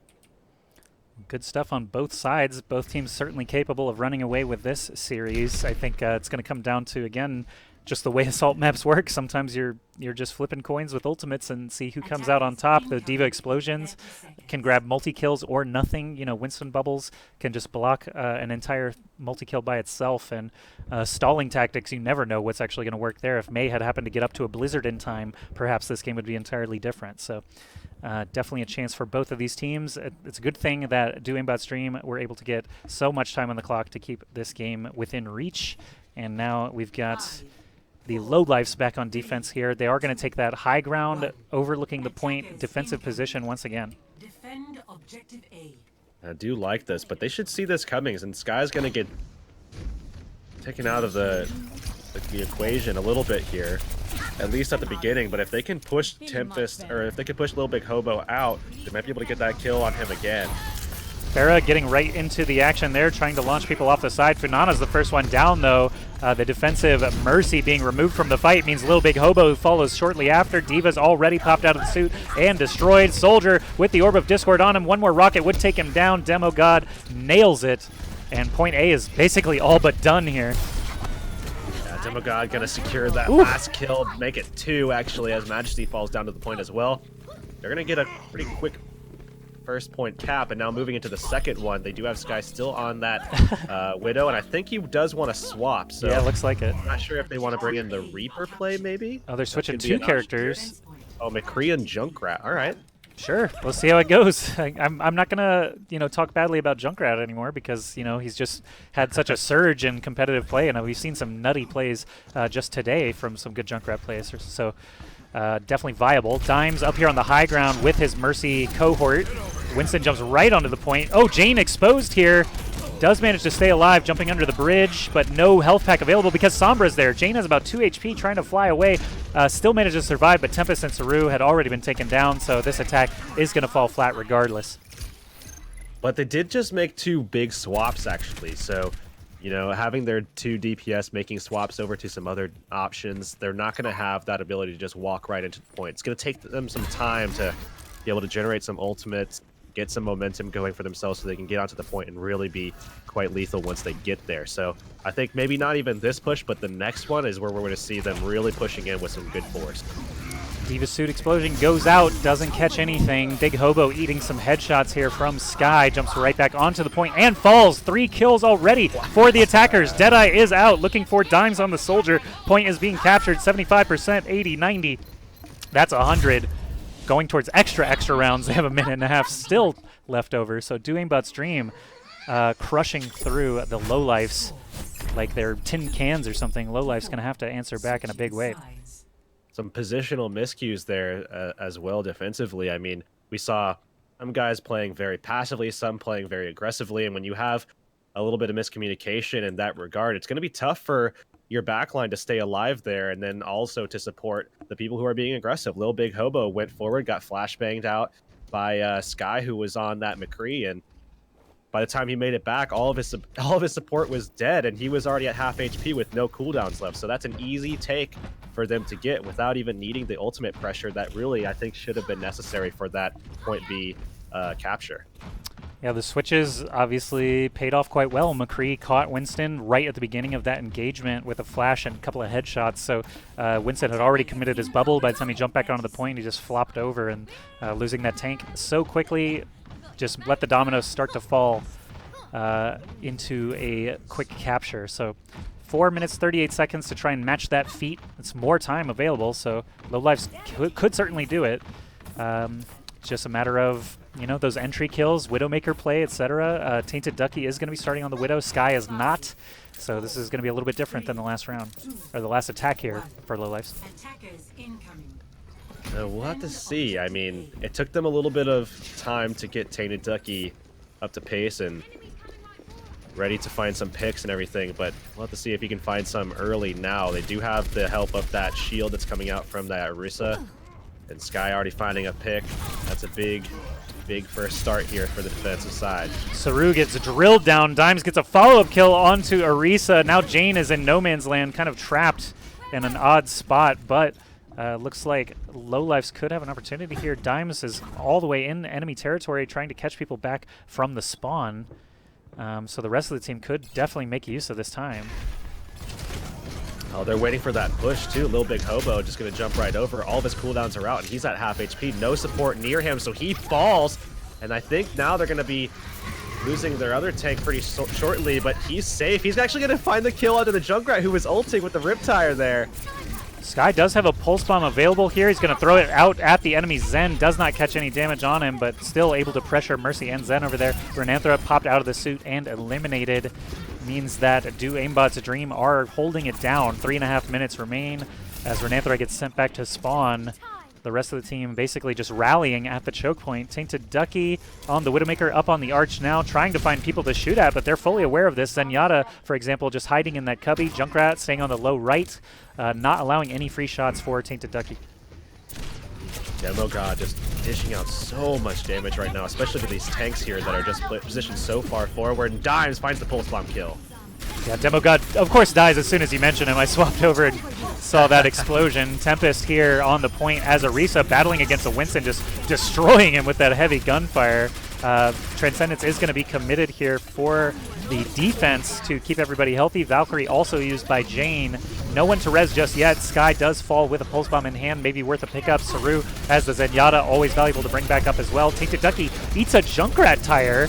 Unfortunate for him, Orisa falls in the process. Dimes there on the Tracer, finally getting some value, taking down Kevin and Junkrat. Demogod right after. Jane on his lonesome does get taken down, and point A finally open up for the attackers.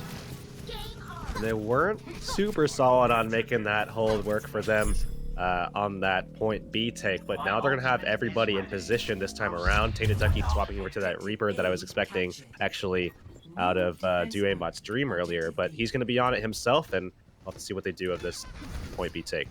All right, we got Junkrat on the high ground, just lobbing bombs toward the choke, trying to break down whatever barriers or maybe even catch someone off guard if he can get a nice ricochet.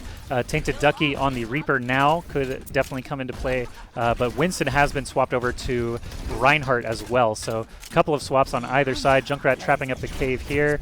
Stopped shooting for a second there. I'm not sure what happened.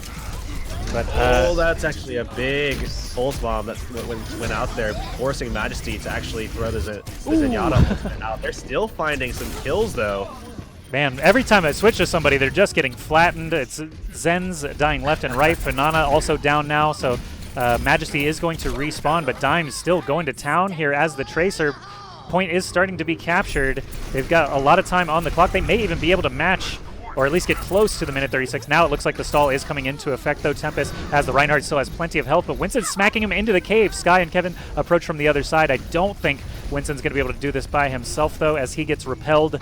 The attack falls flat before securing that second tick. It's a great re-entry, actually, coming back through from Do Aimbot's Dream. Demo God with the Riptire, making that Winston back up, taking advantage of that huge damage that the Riptire provides. And now they do have that Transcendence available. Sky with another opportunity here with the Pulse Bomb. He threw it on Majesty last time and forced the Transcendence out, but definitely looking for some picks on this one. All right, Lowlife's approaching again. This could be last fight territory if it's an extended one. Stuck onto the Diva rather than being eaten, ends up taking a ton of damage. Zenyatta being drilled down now. Majesty does need to back up a little bit. Saru also being focus fired by a little bit by Dimes. Junkrat Tire in a great spot. Could find some kills if they don't get it. But Majesty does nail it before it can take them out. Tainted Ducky also going the way of the Dodo here. That's going to be pretty much a reset without the Winston and the Reaper. 30 seconds. And now last fight opportunity here as we go below that 30-second mark. Transcendence at the ready. Valkyrie at the ready. Tempest with a huge hammer down opportunity to come through, as well as they're going to have to be very aggressive to get onto this point and start forcing this overtime very shortly. So I don't know. I think the defensive side has this. I think they can stall this out. Junkrat manages to get some damage in on Lil Big Hobo. Reaper gets laid flat by the Earthshatter as well as D.Va, so that Earthshatter really a huge play there from Tempest to get this fight started. Mercy is going to be forced to res things very quickly here. I'm going to pull out into the overhead view here. You can see Transcendence active for Majesty, but Reaper lighting into that D.Va. Kevin loses the suit, pops the ultimate to get a new one back. Does take out the Winston. A little extra value on that one as he needed his suit back anyway. Demogod and Jane both go down. Renanthra loses his life. Tainted Ducky, Majesty, and Funana, the supports only here left to try to continue this, and overtime ticks down. That will do it. Do Aimbot's Dream, preventing the extra rounds and taking the win here on Anubis. It was close, though. I mean, that was 2 different times on point B where, you know, they really struggled on that first point B defense, and this time they were able to get retakes twice in a row. That's very, very difficult to pull off when you're, you know, that far behind and that far staggered. Otherwise, it's, you know, pretty easy. But there's that play you were looking for, man. The one that I was just gasping about when it happened the first time. And Roadhog got shot immediately after the clip ended there. So excellent play there from Tainted Ducky on the Widowmaker. Definitely did a good job on that one. So do Aimbot's Dream take a 1-0 lead in this best-of-3 series. This is the second semifinal. Once again, if you're just joining us, you don't really know what's going on. I'm Ask Joshi, casting with Hirix for MSI Canada Dragon Cup 5. This was just kind of a open sign-up tournament. We had 20 teams yesterday in the group stages. Narrowed down to 8 today, the 8 best teams, and in the finals already we have Rivals Gaming awaiting the winners of this best-of-3 series, and now do Aimbot's Dream of Electric Sheep taking a 1-0 lead. Definitely puts them in a good position to potentially make it to the finals. They had some solid play, but definitely can't count out the low lifes just yet. They had some phenomenal attacks as well. Numbani, totally different ball game for game number 2. Yeah, definitely expect to see some Genji play here. I'm looking forward to seeing if they're going to actually pull that one out. And it would be, I believe, Sky to pull that through because Demogod has been, I mean, almost always on the Junkrat pick, and I don't see him stopping anytime soon. I mean, Numbani isn't really known for being strong for Junkrat, so maybe this is an opportunity for him to pick up something different and show off what he can do outside of Junkrat, and even really doing a fantastic job on Pharah so far as well. But maybe just the Pharah. Maybe we just bring out the Pharah. That could actually work out quite well for them too. I'm always happy to see a Pharah. I don't see why not. Numbani A is a great spot to try and knock some people off some ledges. And, of course, if you can dive with a Winston and a D.Va, it can be a lot of pressure on just one place. So we do have it. Do Aimbot's Dream of Electric Sheep setting up on the defense. Sky, Jane, Tempest, Demogod, Kevin, and Saru. Meanwhile, low lifes on the attack. Dimes, Majesty, Funana, Renanthra, Lil Big Hobo, and Tainted Ducky trying to get themselves back in this series. 1-0.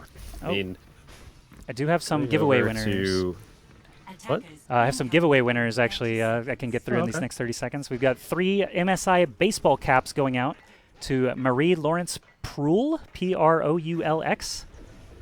Oh, actually, that was just 1 baseball cap. 1 baseball cap to Marie Lawrence Proul, and 1 MSI Gaming Mouse to Marie Roman. 2 Maries, the winners. Congratulations. MSI Gaming Mouse. Nice. We have 1 last giveaway after the final for an MSI headset, so make sure you're entered with ! giveaway in the chat. Now we have Numbani underway, and it looks like the defense are all set up on the high ground. Winston actually lurking a bit far forward to see what that composition is going to be. So now we do see the Pharah coming out from Dimes. And he's looking for opportunities to just dish out pressure back there on coast and sending the soldier back all the way around. Now he's not going to be able to help out. Okay, he is coming back around. Let's see what they can get done here with Demogod actually on the Torbjorn here. So Dimes obviously has his target in mind. It's going to be Soldier in the far back right, waiting for Soldier to come out on the left side, but he's actually already rejoined his Zenyatta. Soldier is the biggest threat to him. Along with that Torbjorn turret, honestly, that damage can add up over time if you don't pay too much attention to it. And a couple of rockets being sent in now is the cue for the tanks to jump to the left side. I'm watching Lil Big Hobo now kind of in no man's land. Unfortunately, does have to retreat. Sky and his support's doing a good job just basically reflecting them easily. Very, very solid. Ooh, Sky. Defense. Big now misstep. coming back. Sky just ran face first into that D.Va there. That's a big misplay there actually, because now they're gonna lose Kevin maybe as well. He's getting big heals from the backside, and they're gonna push them out somehow. Do Aimbot's Dream is gonna be able to steal this defense away when they really had no reason to, really. Zenyatta's just a monster with those Orb of Discords and the charged right clicks. More and more players taking full advantage of the charged right click these days. Big res onto Pharah brings it back into play, but no barrage available. Renanthera trying to find some targets here. Demogod right in front. Mercy's up on the high ground now. The point is actually being captured right now with no one contesting. Now we've got a Tact Visor ready for Sky. He's getting the damage amp from the friendly Mercy. Takes out Dimes in the sky.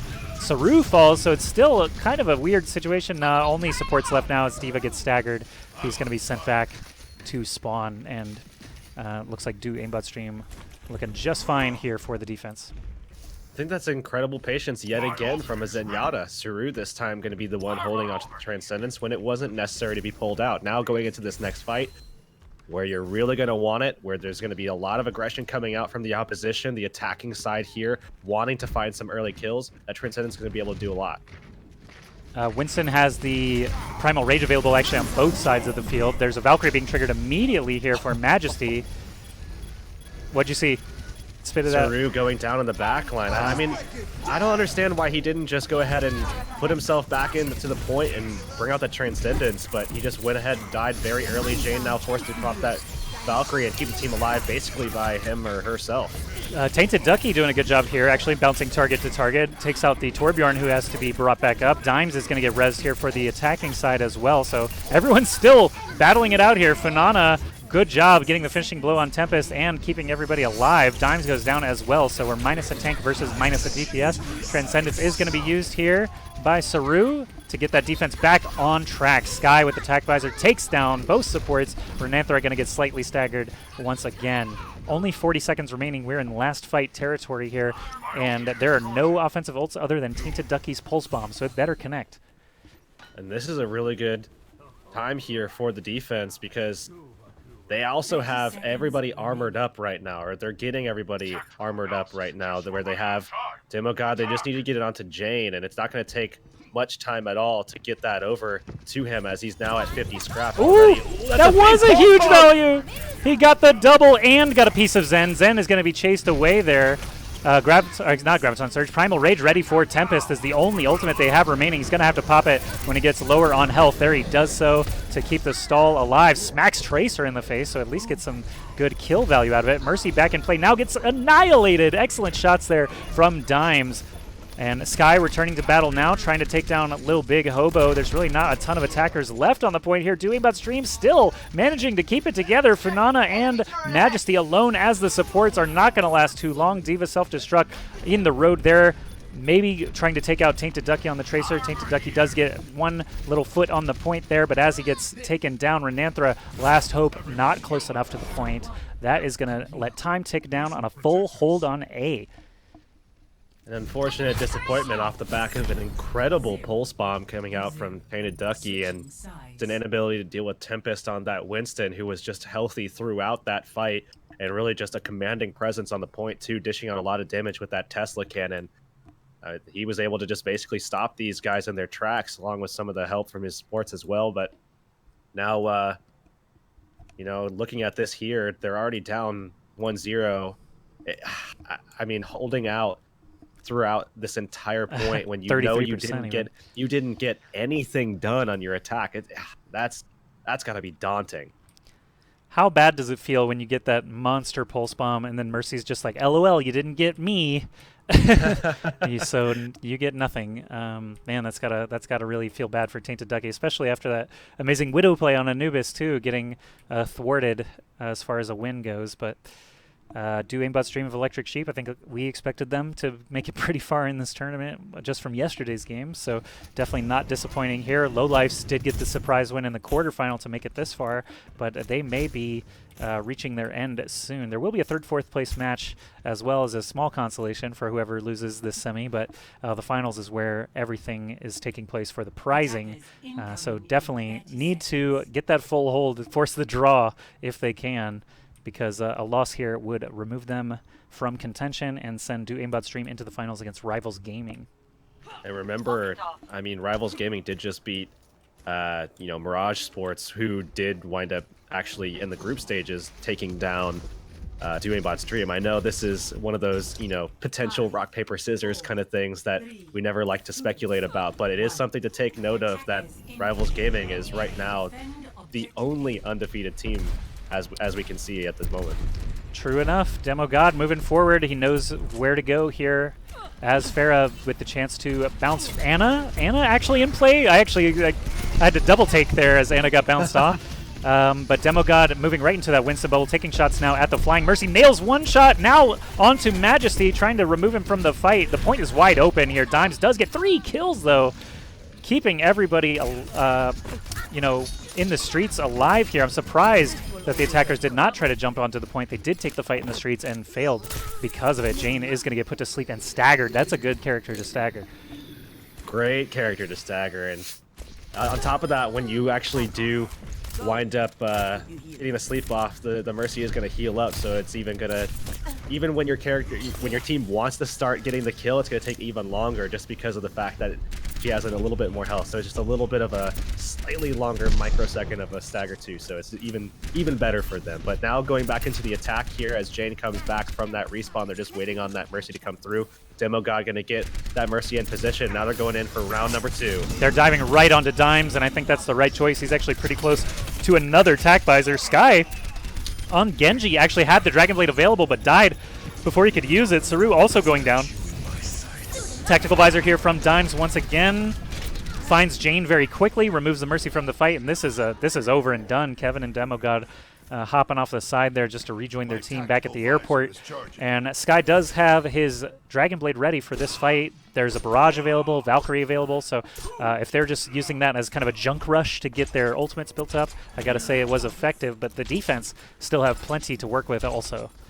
But think about the composition here on the attacking side. Saru has nobody to help him at all, so he literally has to win in isolation a 1v1 against Tainted Ducky if they want to be able to have an advantage, and so far he just hasn't. And that's a tough duel to win. I mean, it's just a 50-50. Do you land the big right click or do you not? And he's under pressure again. Slicing and dicing along with the rockets. 2 kills right off the bat. Saru falls and comes back up. Majesty is going to get resurrected as well, but the point is under heavy contention now. Diva Explosion coming out from Renanthra. Can it get anything? No, the Winston bubble on point there from Tempest. We got some reses coming out again. Saru keeps falling and rising, but he's got the Transcendence this time to keep everybody healthy. It's a bit of a 4v2 situation. Phenomena falls. Sky getting the mass killing blows there and potentially sealing the game. 33% is achieved. Diva Suit for good measure, and do aimbot stream of Electric Sheep taking the game, taking the series, moving on into the finals.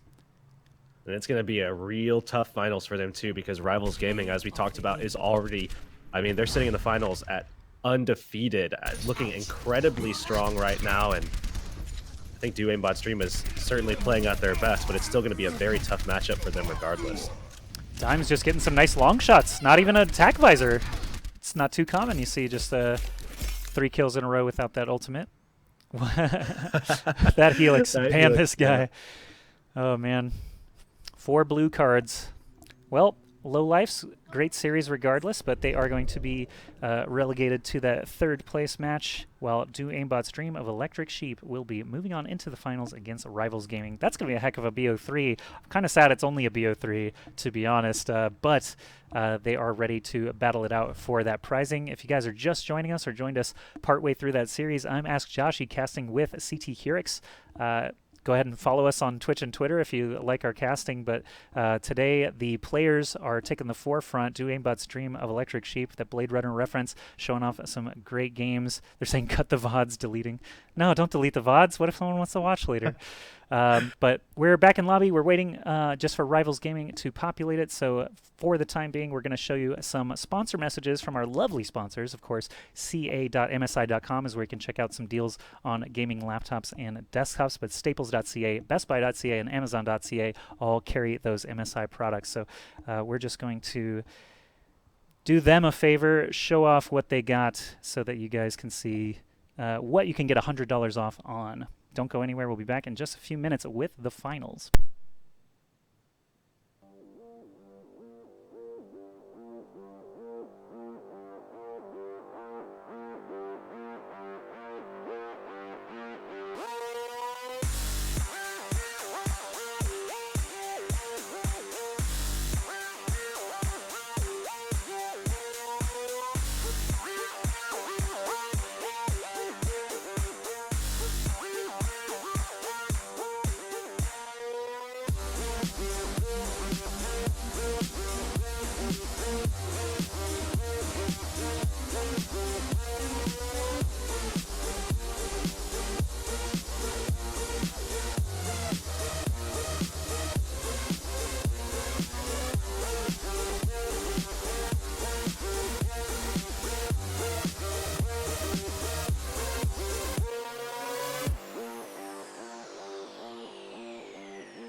Merry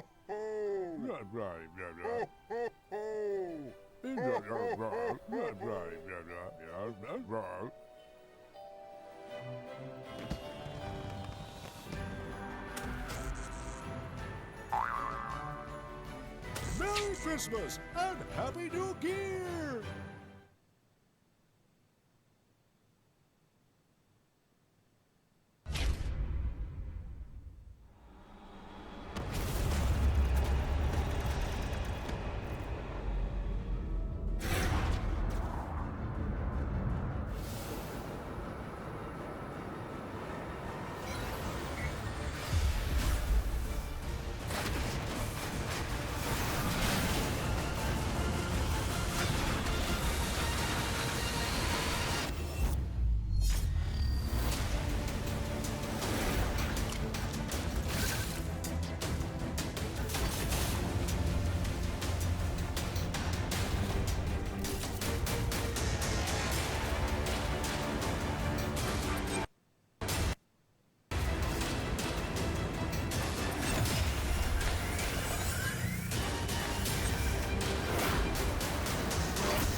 Hello, everybody. Welcome back. Lovely messages from the sponsors. Wrapping up again. I really do enjoy the laptops in space. I'm hoping that my laptop can survive space travel once we're ready to all go to Mars or wherever. MSI laptops certainly, though.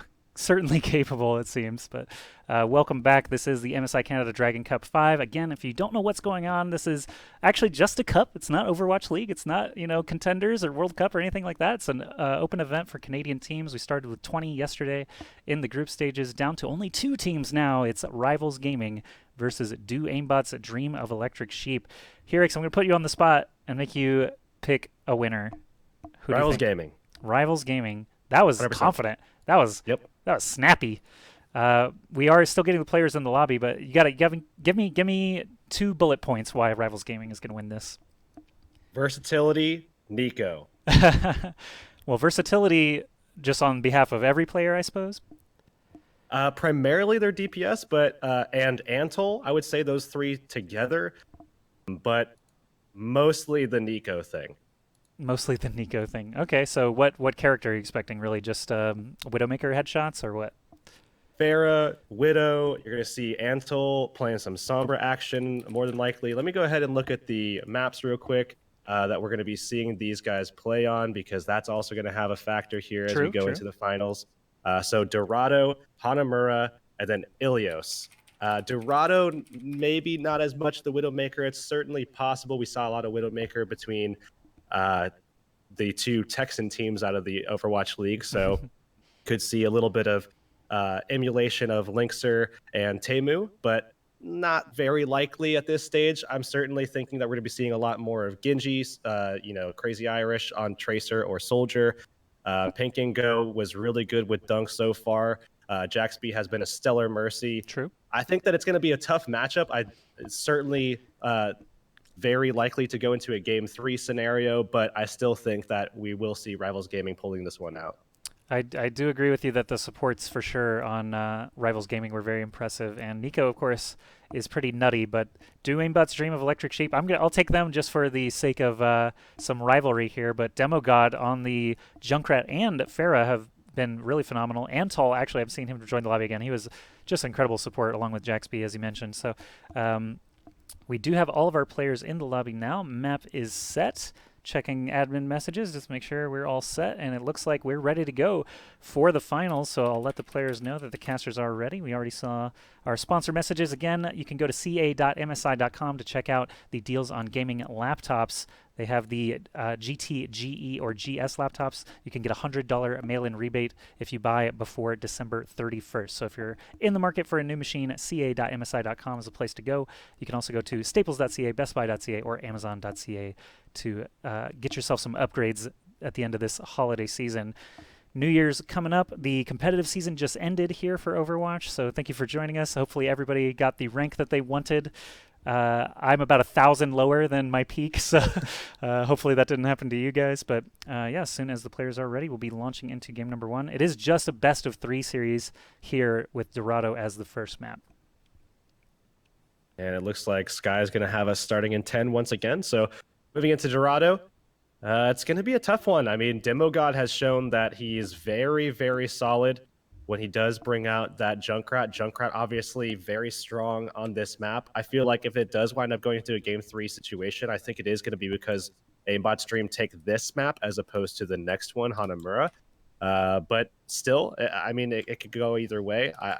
I do believe that we're going to see a game 3 here. I mean, this finals is going to be very intense in my opinion, but I do think that Rivals Gaming is going to ultimately take it. I think a game 3 would be a nice treat for us. We've only seen 2-0-2-0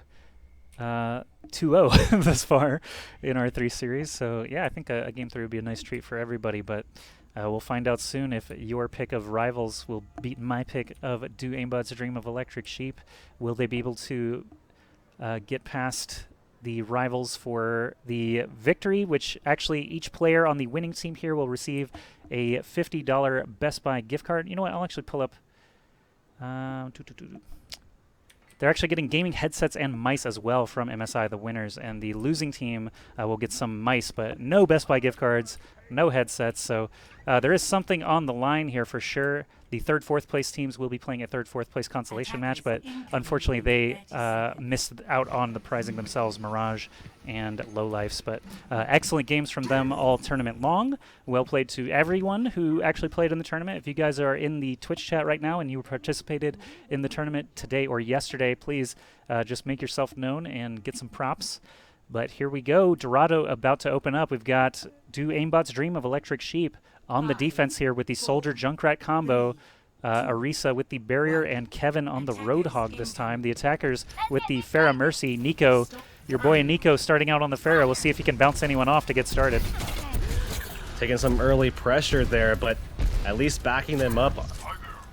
Market stage of the map, and now going forward having a little bit to do with taking advantage of the fact that he's able to actually get behind that Arisa barrier and put some damage behind it, and that's going to be pushing them away from each other, separating the defense a little bit.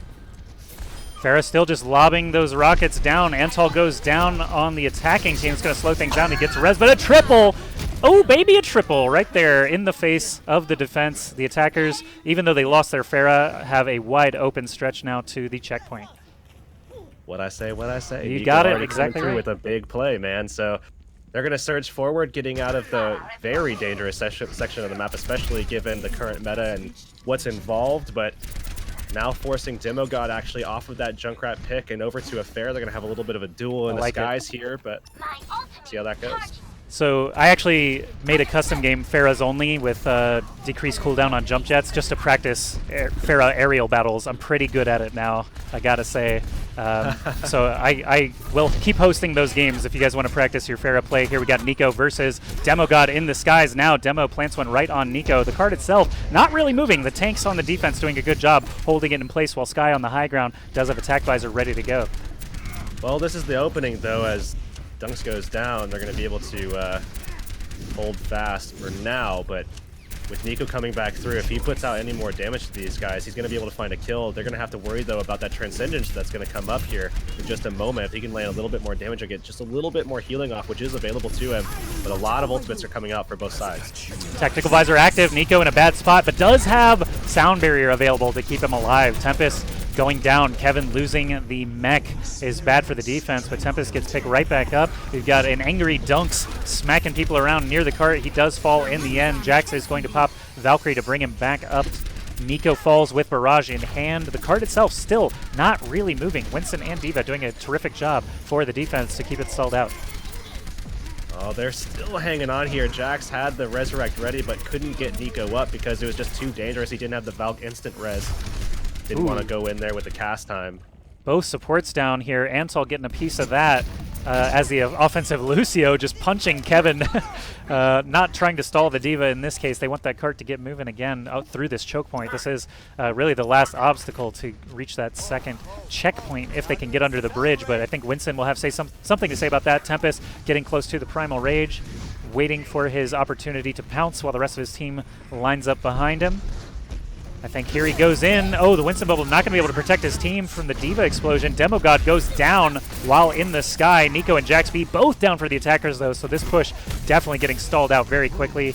Tempest won't even need the Primal Rage. We got a suit explosion coming out from Kevin. Doesn't catch anything, but that's okay. They've got the numbers to hang on again. Nico does have that barrage coming back in. Once they get everybody back up and ready for this next push, they will be able to get probably some good use out of that. However, they really have to do something about Kevin if they want to be able to utilize that to its full potential. They have to back him up, get that defense matrix down so he can't just block out, just spotlight out all that damage that's going to come out from it. Clutching Demogod now, found Diva and Lucio off on the side by themselves, but now he knows the entire enemy team is there, so calling out to his teammate, I'm sure he has a chance to bounce himself into a good barrage position, but Diva needs to be dealt with first, or at least get away from the bulk of the team there before using it. JaxB, open target. Diva replies right in his face, though, and Demogod goes down. Oh, the tack visor coming out there, though, and now Jane coming through, saving the day with some big reses that are going to potentially get it back in the defensive side, and it looks like that is going to be the case. Look at all the kills they're racking up. Sky, yeah, doing a terrific job. Ansel and Dunks just hop off the side to rejoin their team. Crazy Irish not so lucky. Dies at the hands of Demogod's rockets, but 2 minutes remaining. Still enough time to reach that checkpoint for sure, but they need to get those ultimates online. They got nothing left after that last fight. Nico making the swap over to Widowmaker could be an ultimate if he happens to click some heads properly. Nice hook shot, but they grab him so quickly, down to 33 HP. Now Nico over to that Widow that we talked about could come out, and indeed it does. They're looking for some picks here, and they need them very soon. They need to deal with Demogod here, just throwing all that rocket pressure out. Sarah actually forced to pop the Transcendence pretty early on, but they've already found a kill here, so they're just going to surge forward with this. Look at the aggression.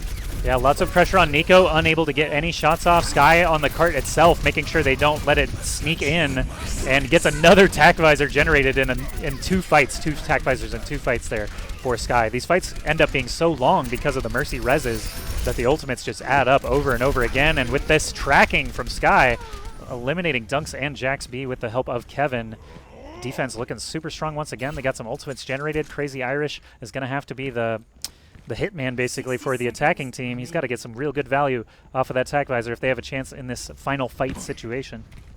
Support play looking so good so far for Aimbots. I mean, they have just been playing out of their minds so far, keeping everybody up and maintaining composure for their team. That's been a big factor here, holding this point out for this long.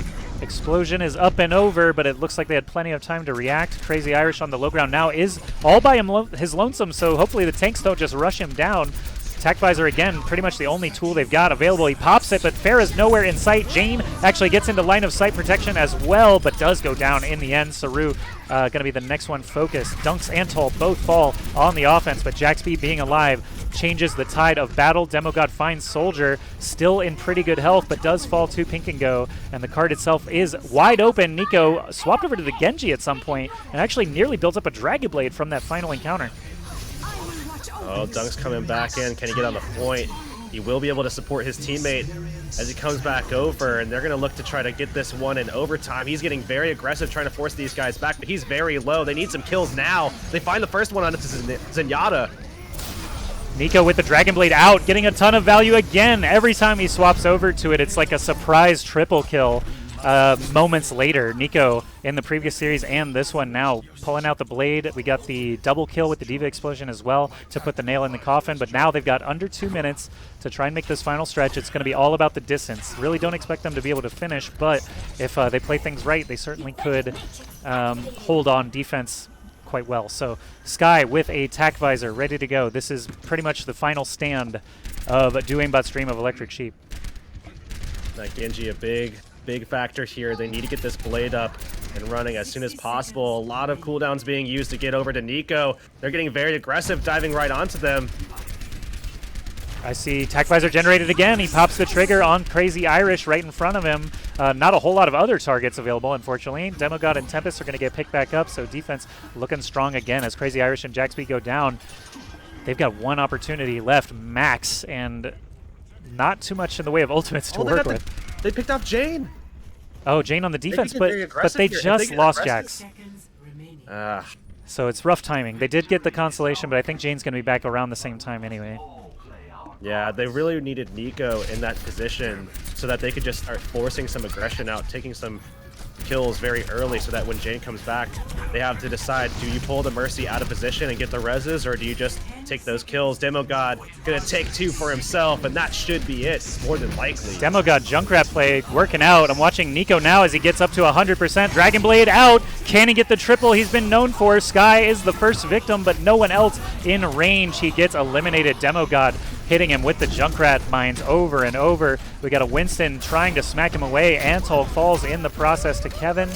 Attackers starting to dwindle down without those supports against the Junkrat damage, and Sky still alive, pouring out some damage as well. D.Va gets a new suit, but that's not going to last too long. Pink and Go already down to about 1 HP, loses the suit. Junkrat just flinging out mines and bombs all directions. And do aimbot stream of Electric Sheep end up holding in the third stretch? Sky with mass kills in that last battle. Now it's the opportunity. I mean, this is the map that I said aimbot stream have a really good shot at taking. Now they just have to go the distance with the cart to make it happen and see if maybe they can take this one and go into a game 2 or 3 and take the series along with it. Certainly going to be a close series, as we can see already. It just is back and forth between these two rosters. And now as we see them going over to defense, it seems as though we are going to be seeing some Junkrat play defensively as well, with Pink actually going over to the Zarya. We saw on King's Row, Pink had made a couple of little mistakes on the Zarya, being a little bit too conservative with the ult usage and the barrier projections as well, but maybe those are going to be fixed in this matchup, or maybe that was just a fluke. And hopefully for those guys, that is going to be the case. Otherwise, we will see aimbots just sneaking this one through and just stealing this one away and doing a good job in the process. All right, as we see the compositions start to form up here, we've got Junkrat Soldier, seems to be pretty common these days on the defense. No surprise supports, no Ana or Lucio this time. It's going to be the Mercy Zen. Sometimes we've actually seen Moira more frequently than Ana or Lucio, so kind of interesting in that regard. Actually, Sombra's been showing up more than Ana even, but she's only a pseudo support. We've got the attackers, Demogod and Jane, linking up as Pharah Mercy once again. Not mixing it up too much. Sky is pretty much the only one flipping it around a little bit. He was on Soldier for the bulk of that defense, trying out the Tracer here on offense. We're just moments away, Demogod on that era. And I'm looking to see if Crazy Irish is going to be able to deal with this. And I mean, obviously going to have some help from Antol, but they don't have the D.Va that I would really like to have seen in this particular setting, knowing that Demogod was going to be on either of those two picks, either the Junkrat or the Pharah, and I think they were just betting on Junkrat. Maybe Pink and Go was just having too rough of a time on the D.Va. He seemed to be getting annihilated pretty often on that on the other side there, but Zarya, of course, does provide the spot barriers, which can come in super handy for protecting your Mercy. And anyway, Pink and Go is going to take some damage as he moves forward. The Winston, who has a Harmony Orb on him, not the best target, still 0% charge for Pink and Go as he's about to fall with only 150 health left. The attackers just crashing through. Actually, not even paying attention to the cart so much as just shoving forward, taking out one target after another, and do aimbot stream of Electric Sheep, grabbing this first checkpoint with tons of time to spare. Second stretch, it looks like the entire defense did get the close spawn, so they will be able to take high ground at least. Kevin and Demogod already up in their faces, though. Yeah, Demogod definitely true to his name, playing only the Demolitionist classes so far, and doing a phenomenal job with them. Now moving forward, has the barrage. We see both support ults either up or very, very close to being up, as Seru's now at 84% and getting closer as he dishes out more and more damage up onto that top level of the church there. Oh man, I remember the controversy when we found out it was not a church. It was actually a courthouse. But Oh, a courthouse! Yeah. Sky is in there now with the pulse bomb ready to go. He flings it out a little bit late, but In total, it looks like defense still have 6 players remaining. The card itself is reaching that choke point under the bridge. You got Transcendence and Primal Rage both active here. The card itself still moving along. Just watching Sky really bouncing from target to target. He doesn't really have anyone good to take shots at. But they're still just surging this payload forward. They still have some ultimates behind them. They're going to be losing some people at the front line, but if Jane can keep everybody up on the payload, they have a good shot at just keeping this going for some time, but they are going to be losing people more than likely here as Jane's forced to fall back. They're going to... Ooh, I thought they were going to keep him alive. Serio had some healing going, but that's not going to be the case. Nico finds that kill. But look at the time here, Joshy. 4 minutes to stave off a very, very aggressive and very efficient attack that has come through so far here from aimbots. Well, Crazy Irish, I hope he doesn't overcommit because he's going to need that tac visor to deal with Demogod and potentially Jane. Diva Suit Explosion, not advisable. It was kind of in a rough spot, and he didn't actually know where the enemy team was. So got to give him minus points for that one. But Crazy Irish taking aim now at Demogod, still has that tac visor. Got a Transcendence active on the low ground here. Kind of an interesting time to pop the visor, but he still gets the kill on Winston. Saru goes down in the end. Triple kill for Crazy Irish and the rest of the squad. Dunks with the Primal Rage, keeping them off the cart. Even though they're quite close, it did burn off a lot of time, and the attackers have no ults to work with for the next attempt. And Nico, again, with a late kill there. It's only onto a Tracer, so it doesn't mean a whole lot, as Tracer's going to be able to come back pretty quickly, but he's actually going to swap over to the Soldier anyways. Again, another character that's going to be able to come back pretty quickly, but he's not going to have the high ground, so he's going to be shooting from low ground unless he can actually get up into a favorable position, which is going to be kind of tough here, especially when he doesn't have a lot of support except for from this Zenyatta, but it looks like his team is now adjusting. I was going to say the defensive Pharah has the advantage in this situation, being able to shoot rockets at the choke points, but Antol's the first one down. He's going to be forced to be rezzed. There's a Diva Suit Explosion. Nice concussive shot from Nico to get himself into position to take out the Zen, but he does end up falling in the end anyway. Demo got in a perfect barrage spot, gets shut down. This has been back and forth so far in this series. We do see the defense, the attacking side, actually using their Mercy for that Valkyrie. Antol taking a lot of pressure. The reload coming out from 76, not going to be able to find that kill. And that game does enough time for the flick back. Look at that, Tempest coming back. Tempest with the jump back to save his life. How long will it actually last here? He is on the cart with a Transcendence. Diva on the defense loses her suit, has to bail out. There's another Winston Primal Rage from Dunks. And it looks like the defense are actually okay here, especially with that res now onto Antol. They've got more players standing. Dunks is deep in enemy territory, so he could go down. There he does to the tac visor from Sky. Still shooting away. Cart exposed at the moment. Crazy Irish falls during his tac visor. Not enough support available. Antol is the Zenyatta trying to make a move. Nearly dies to the Helix rocket. I'm surprised he didn't. Now he does go down and do aimbot stream of Electric Sheep. Looking good in the final stretch with 3 minutes to make it 48 meters. 3 minutes is a decent amount of time here, especially given how close this is. It's very tough to hold this for an extended period of time, and I mean, I really think that Crazy Irish should have found that kill on the Tempest, and Tempest really stole that one away and helped his team secure that, because I mean, that was very, very close. He was working with like 2 HP at that point. Oh, Nico, bad positioning, gets eliminated so quickly. Tempest also down on the offense, though, so it could still be all right. Rivals Gaming now scooping up the rest of those kills and preventing the insta-loss. As many fights as they can win to dwindle that time down, the better. Antol and Crazy Irish getting on the board there. 2 minutes, 20 seconds. That's good for at least 2 fights here to make it basically 9 meters. If they win 1 fight, it's going to be GG. Kevin jumps off the side, maybe coming back as a different tank. Could still commit to the Diva, though. I think he is going to still stick on that Diva. He's just making sure that he can get his mech back as they were just staggering him out. He had about 1 HP as well. So now coming back in, has his self-destruct as well. They do have the Transcendence pretty soon. Barrage, I mean, they have almost everything coming online pretty soon, and they can maybe just make a little jug push, and oh, they're just going to go with the... Oh, the explosion, because Antol Sky catches Crazy Irish, losing Jax B now. That's going to spell disaster. Excellent entry kills there with the ultimates. They bided their time perfectly, got everything to come together with the last 90 seconds. Phenomenal first game here in the finals. Do Aimbot's Dream of Electric Sheep will take game number 1.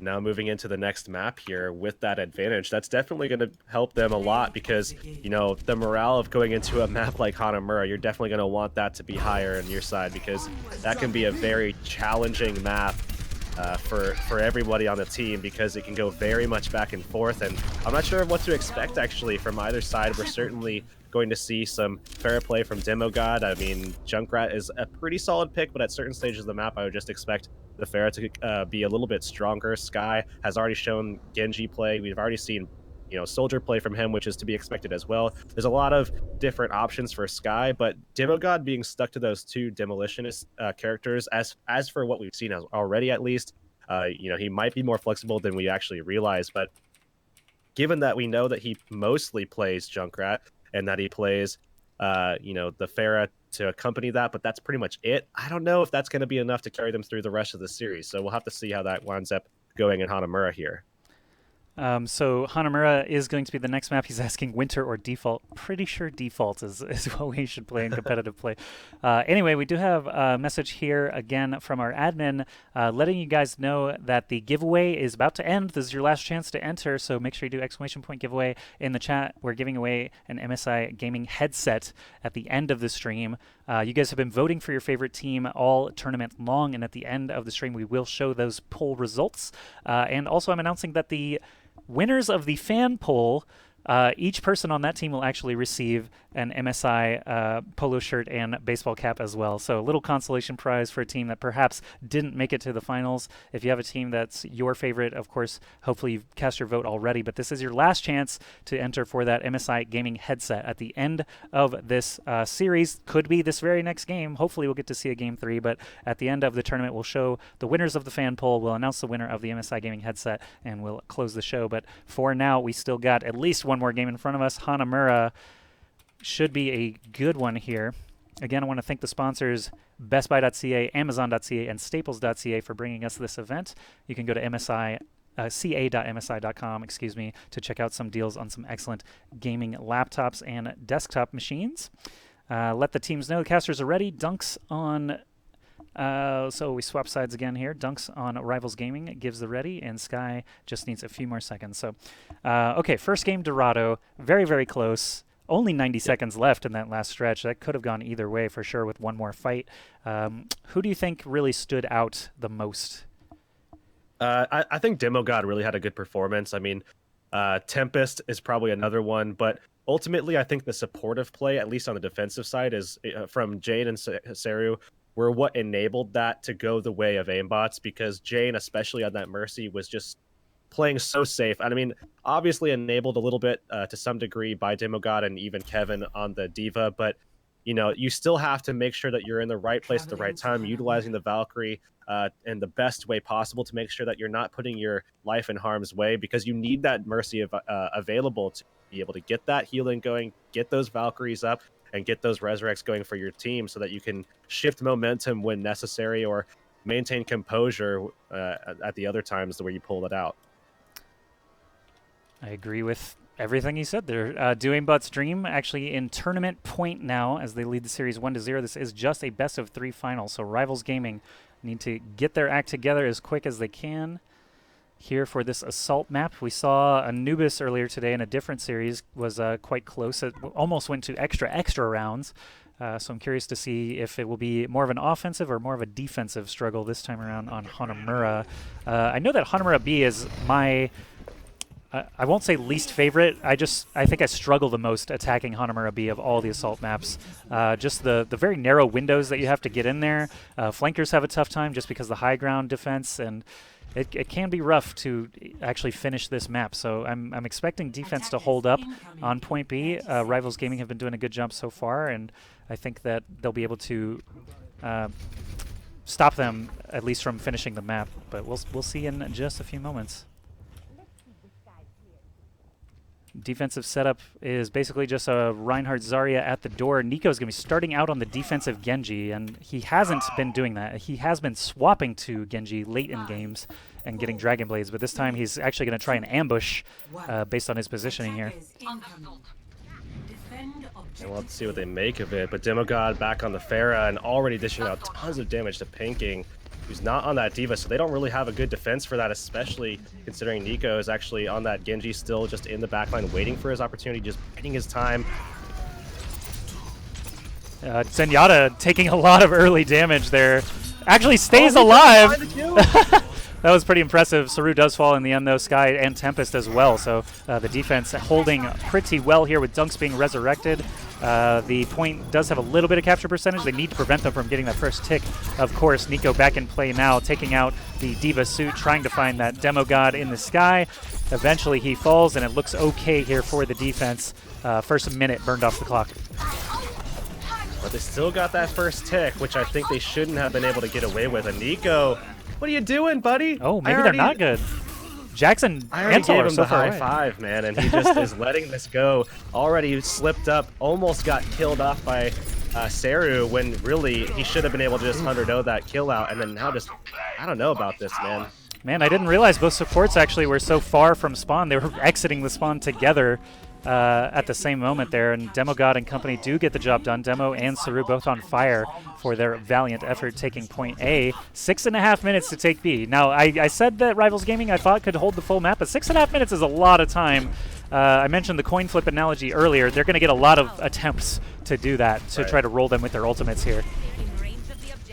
It's a very easy point to jump in on, and Antol going to deny Sky so easily there. And the barrage gets denied by the D.Va Matrix as well, so Demo God unable to get any value out of his ultimate before getting taken down. I do expect him to stay on the Pharah, though, just because she can basically just choose which window she wants to try to enter through. Nico playing pretty far forward, just giving some information back to his team. He can be pretty safe there with the deflects and hop away whenever he feels like it. Under 6 minutes remaining now. I feel like he's going to be on the Pharah pretty much throughout the rest of the map. Might have a couple of opportunities to pick out Junkrat, but remember, I mean, he doesn't really play all too much else, so pretty much going to be stuck on this for the time being, and that's going to be an aggressive entry coming out from the self-destruct as Sky actually kills off the only threat to Demo God. Well, Demo God is taking some damage from Genji. Genji can fly if played properly. D.Va Suit Explosion coming out once again. Jax B picks up 2 defenders, Crazy Irish and Dunks, but the Winston smacking him around back into spawn. They're keeping the contest strong, though. They don't want to let more than one tick go here. Crazy Irish goes down here to Sky on the Tracer. Go ahead and take his POV as he's a literal 1 HP. Does go down in the end. Dunks on the defense, has a Primal Rage, saved up, does not need to commit it. Looks like defense will hold again. Transcendence committed, though. I don't agree with that play, really. Jane does pick up Demo God again, so they're still in it. And Saru now falling back here. He's going to go down, so they are able to take that first tick, which is a big, big plus for them, I think. But I think a little bit too much committed on a fight that already was done and lost. Yeah, it was pretty questionable. I don't know. I mean, we weren't in his shoes. I'm not sure what he saw or heard that we didn't, but they did actually manage to extend the fight a little bit. Unfortunately, we're only able to stop at 34.7%, but at least they've got a mark set now. Well, look at this. The enemy side. Look at this change. Demo God actually going over to the D.Va so that they can employ the Genji here. So the Genji is going to come out from Kevin, who was on the D.Va before, and now we're seeing the versatility come out from them where before it wasn't necessary. Interesting stuff. Nico actually has the Dragon Blade ready if it comes down to a Genji battle here. Kevin's got some catching up to do, but with Demo God losing the D.Va suit and his life, that will just eat some precious time away from the attackers. Remember, as time ticks down and on a map like this on 2CP, where time bank is everything, teams are known to capture. It's just all about how much you can get done in an efficient, timely manner. Now moving forward here, as it does get down to about that 330 mark, and it seems like the defense is nowhere near stopping. It's a little scary for them after just a very strong first push. And now moving against Antol, that's a good pick for them to get. The res already needs to be used. Kevin gets the kill on Genji, who also gets picked up with the Valkyrie. Dunks falls again. Offense really just rolling through here now. Genji, Dragon Blade is out from Nico. Does he have the targets? Yes. Sky, Saru, all down. Tries to find the Genji, but is a little bit too late. to get that value. Jane picking up all the fallen bladed attackers here. Saru taking some focus fire once again. Nico should have gotten that kill and does. Sky also makes him pay for it though. Using the tac visor again this late in the fight, I just don't see it happening for you. Kevin is going to use the Dragon Blade as well. Hopefully they see something I don't. They're slicing and dicing. Got 3 kills in total. Jaxby is out of there, but Primal Rage from Dunks continuing to contest, and the defenders should be back to the point in no time. I'm wondering here if Jaxby is going to be able to get in. Jaxby got taken down, and those ults were actually huge in eliminating Jaxby's Valkyrie because that was a big pickup. Now, Crazy Irish, how are you going to go and die like that?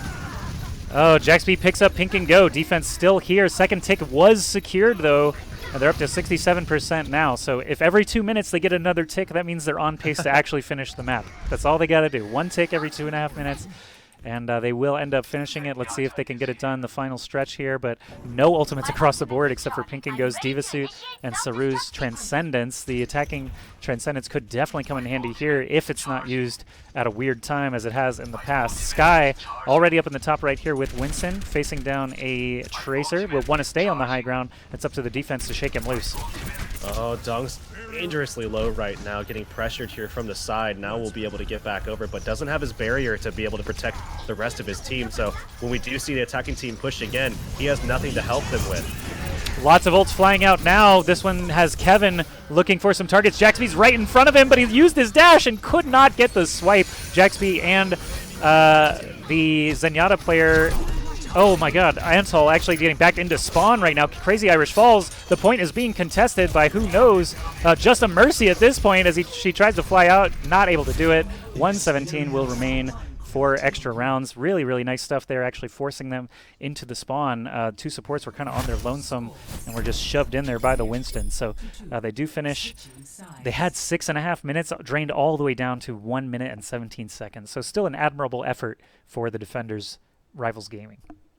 Winnable for either side at this point. Nothing is said and done yet. And now as we switch sides again here on Hanamura, you have to wonder what's going to be put in play here as Demogod was forced off of the DPS role before to go over to make room for Kevin to pull out that Genji. And that's something that did really help them out a lot. I mean, having that Genji to pull out the blade on their very aggressive dives, that's what enabled them to actually get onto the point with some force, get some early picks, and generate some momentum and capture that point finally. But Demogod now on the Junkrat, we're obviously going to be seeing Nico more than likely stick to that fare that we see him on right now.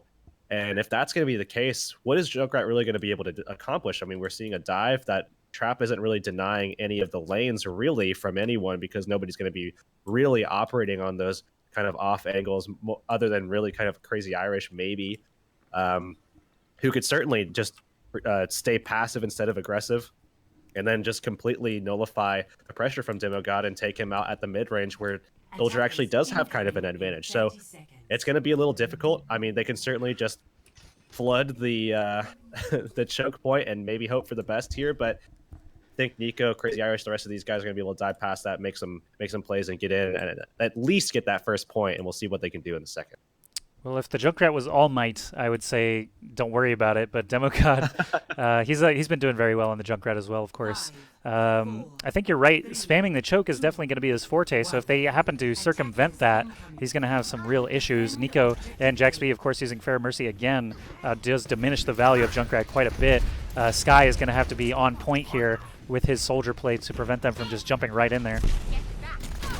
And already the Pharah has gone through, but Nico drops.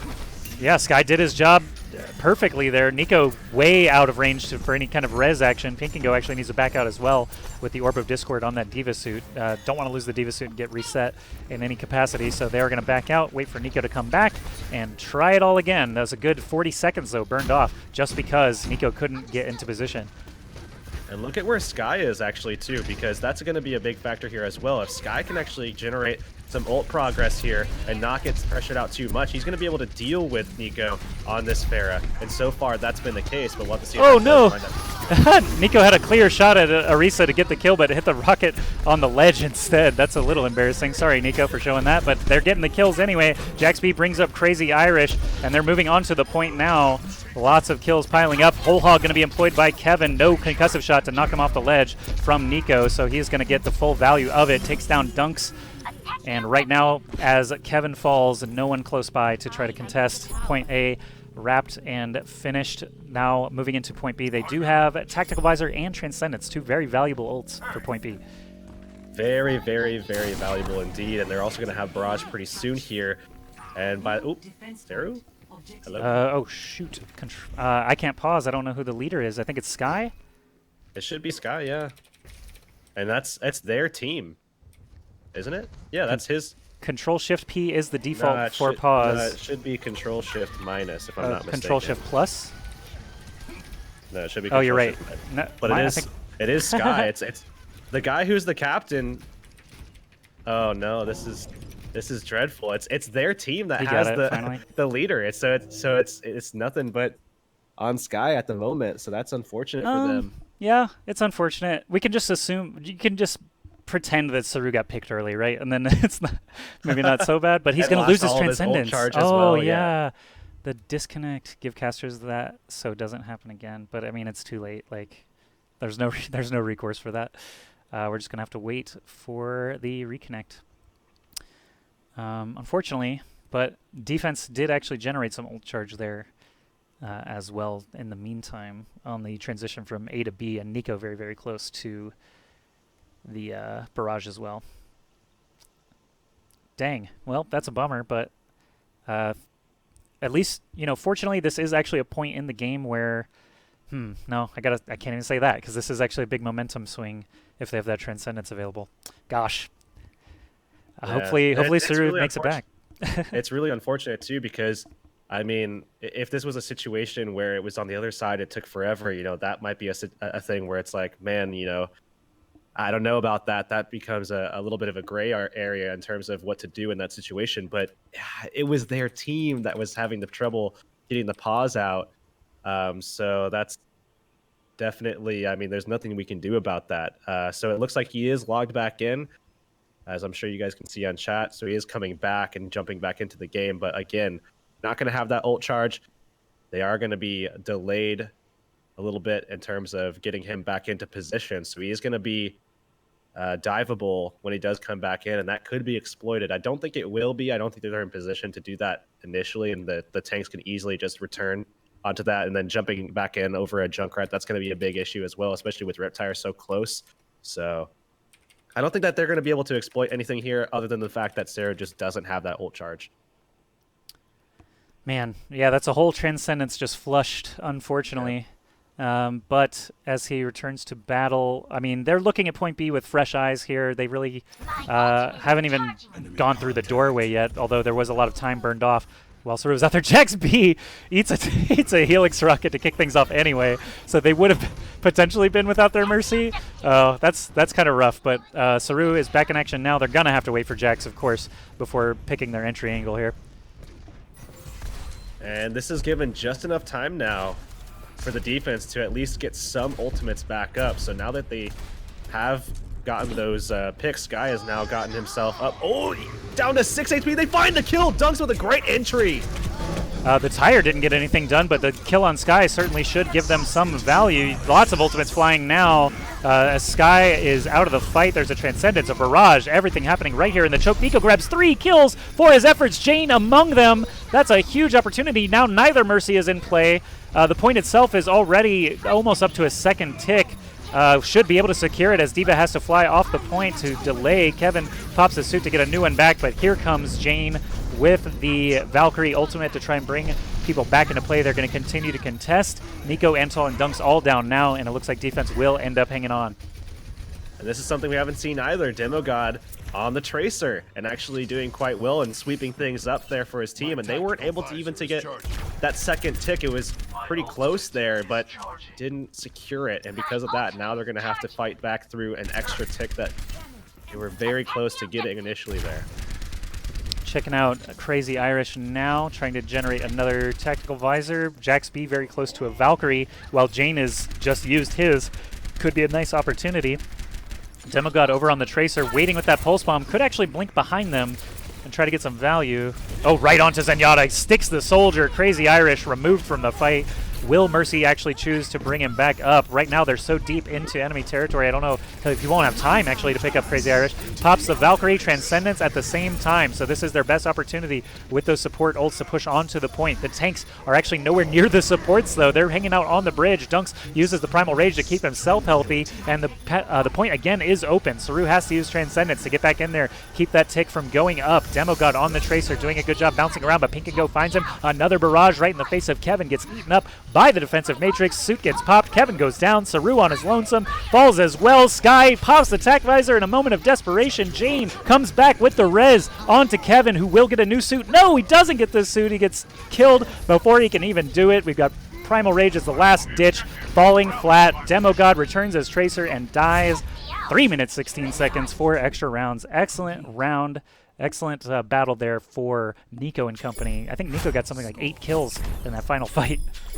Yeah, insane performance from Nico there on the Pharah to just make sure that they were continuously finding those kills, to make sure that they were able to stay on that point, keeping their tanks safe, able to control the objective area as well. That's a big factor for keeping Jax alive alongside Antle to keep everybody else healthy. So working in unison very, very well as a team there to secure a pretty solid time for themselves there for point B. Now into these extra rounds here, and this is where things get a little interesting, because this first point typically pretty easy for competitive teams at this level to capture out, especially when they're very organized as these teams are.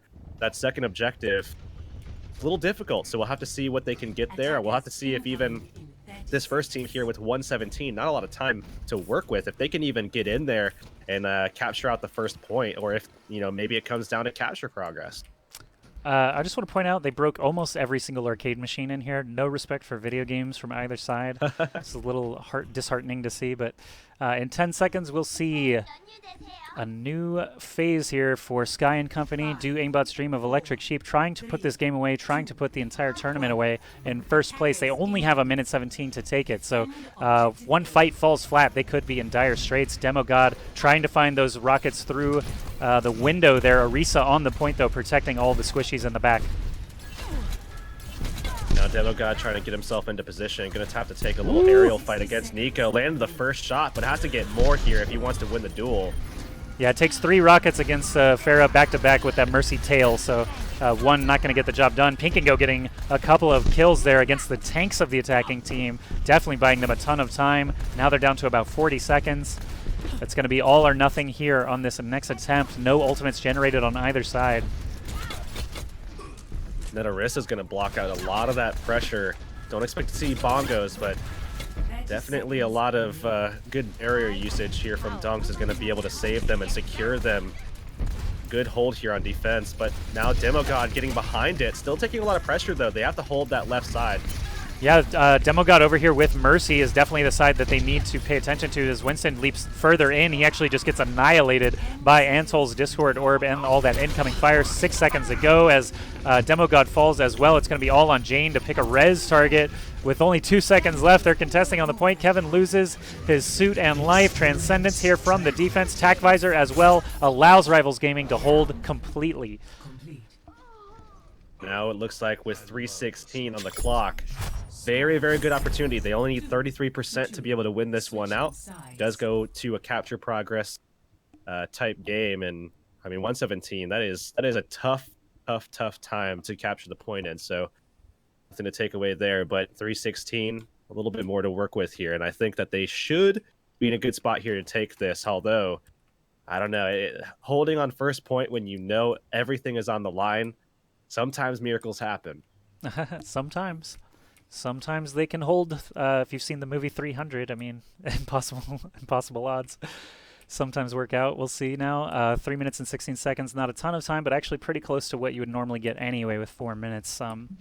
The defense actually opting for a Torbjorn this time. could be interesting. I wonder if they'll play just the point or if they'll play it more incoming naturally, like a 30 regular seconds. round. I think that looks like they're going for a turtle up strat here, but Kevin on the Roadhog actually did a lot of good damage in the previous round, so I'm kind of happy to see that. But the Diva is very valuable in situations like this, just being able to stretch out the contesting. So if Kevin falls, that's going to feel bad, but we'll have to see. Attackers now. Nico, once again, he got picked immediately the last time he tried this Pharah entry, so with the defenders recessed a little bit, perhaps they'll have more luck this time. Objective A. I think this is going to be something that they can play slow against, and if they do, they could actually just start ripping that shield down. Then if that barrier goes down, they can actually start putting some pressure from multiple angles, and that's going to be a win condition for them.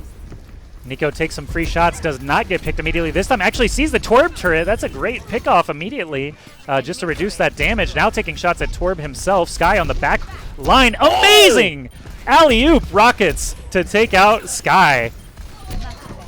And now they're just going to be able to waltz right in here, too, because the threat for Nico is gone, and he's got the barrage that early, too. Oh. That's going to be it. Nutty Nico. New nickname for this guy. I love when you can pop up a soldier and blast him in the face like that. Barrage, follow-up, gets the job done. And we are needs gonna, to pee. He needs to pee, so we'll probably be taking a couple minutes break. Let's see what got play of the game here. Play It's going to be that final play. It has to be. It's got to be. It's got to be. Another opportunity to see this one. But it won't It's be actually the, just it the won't be barrage. Just the finish Yeah. up in barrage. But we know. We saw it. I caught it. We know. Yeah. We know that Sky just got the, the bad end of a couple Oh. of rockets there. But Indeed. 1-1 now, man. All right, look at these cards. Nico showing off here. Jax B, 44 defensive assists. Not bad at all.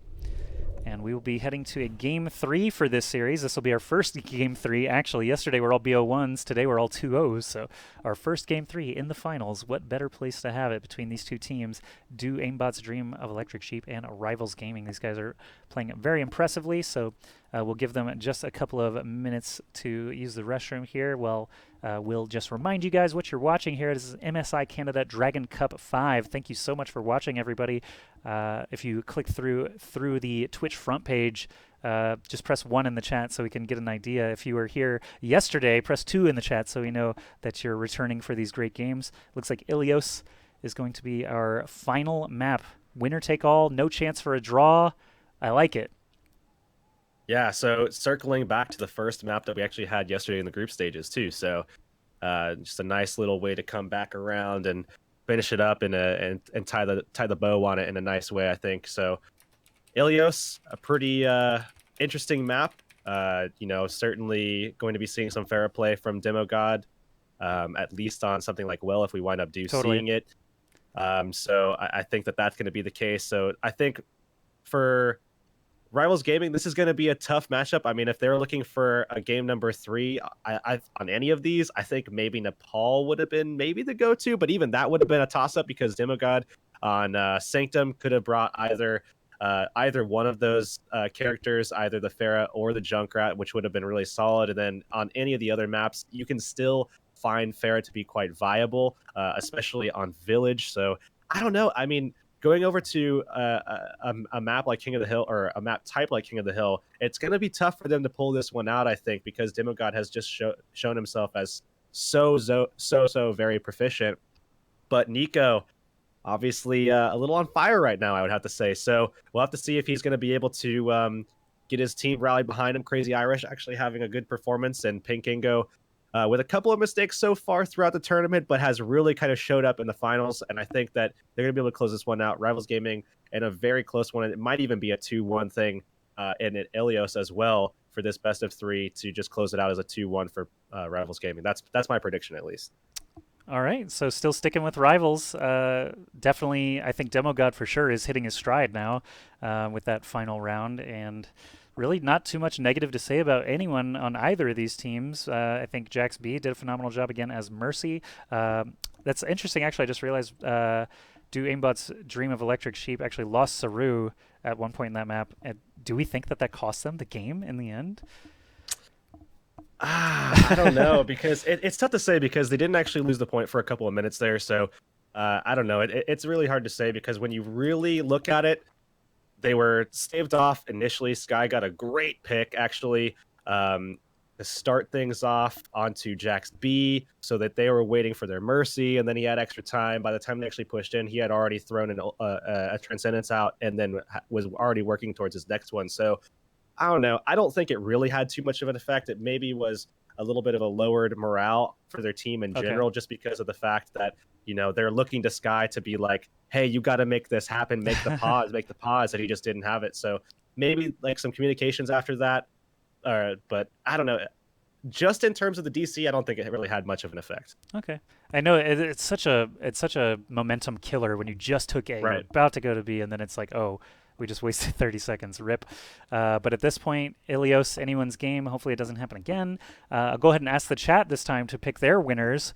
Just type it. Just type rivals or aimbots for whoever you want to win this entire tournament, the MSI Canada Dragon Cup 5. It has been a pretty great event. Yesterday, we saw a lot of steamrolls, but today the parity has been right on point. Even though this is our first Game 3, we've seen some very, very close games throughout, a couple of great plays like Nico just now, so happy to see this excellent conclusion. I want to thank everybody again for coming to watch, and hope you guys had some happy holidays. Again, this is our last opportunity to kind of pimp out the sponsors a bit, so I'll just do it one more time. ca.msi.com has the best deals on gaming laptops and PCs during the Boxing Week sale. You can get a $100 mail-in rebate up until December 31st on the GT, GE, or GS laptops.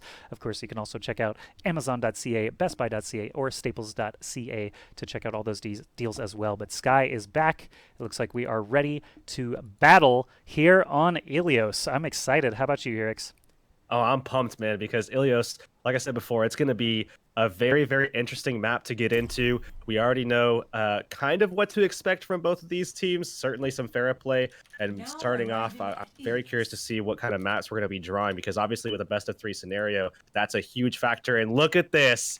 Very, very ideal situation here for Demo God, I think. Just getting this first stage on the well.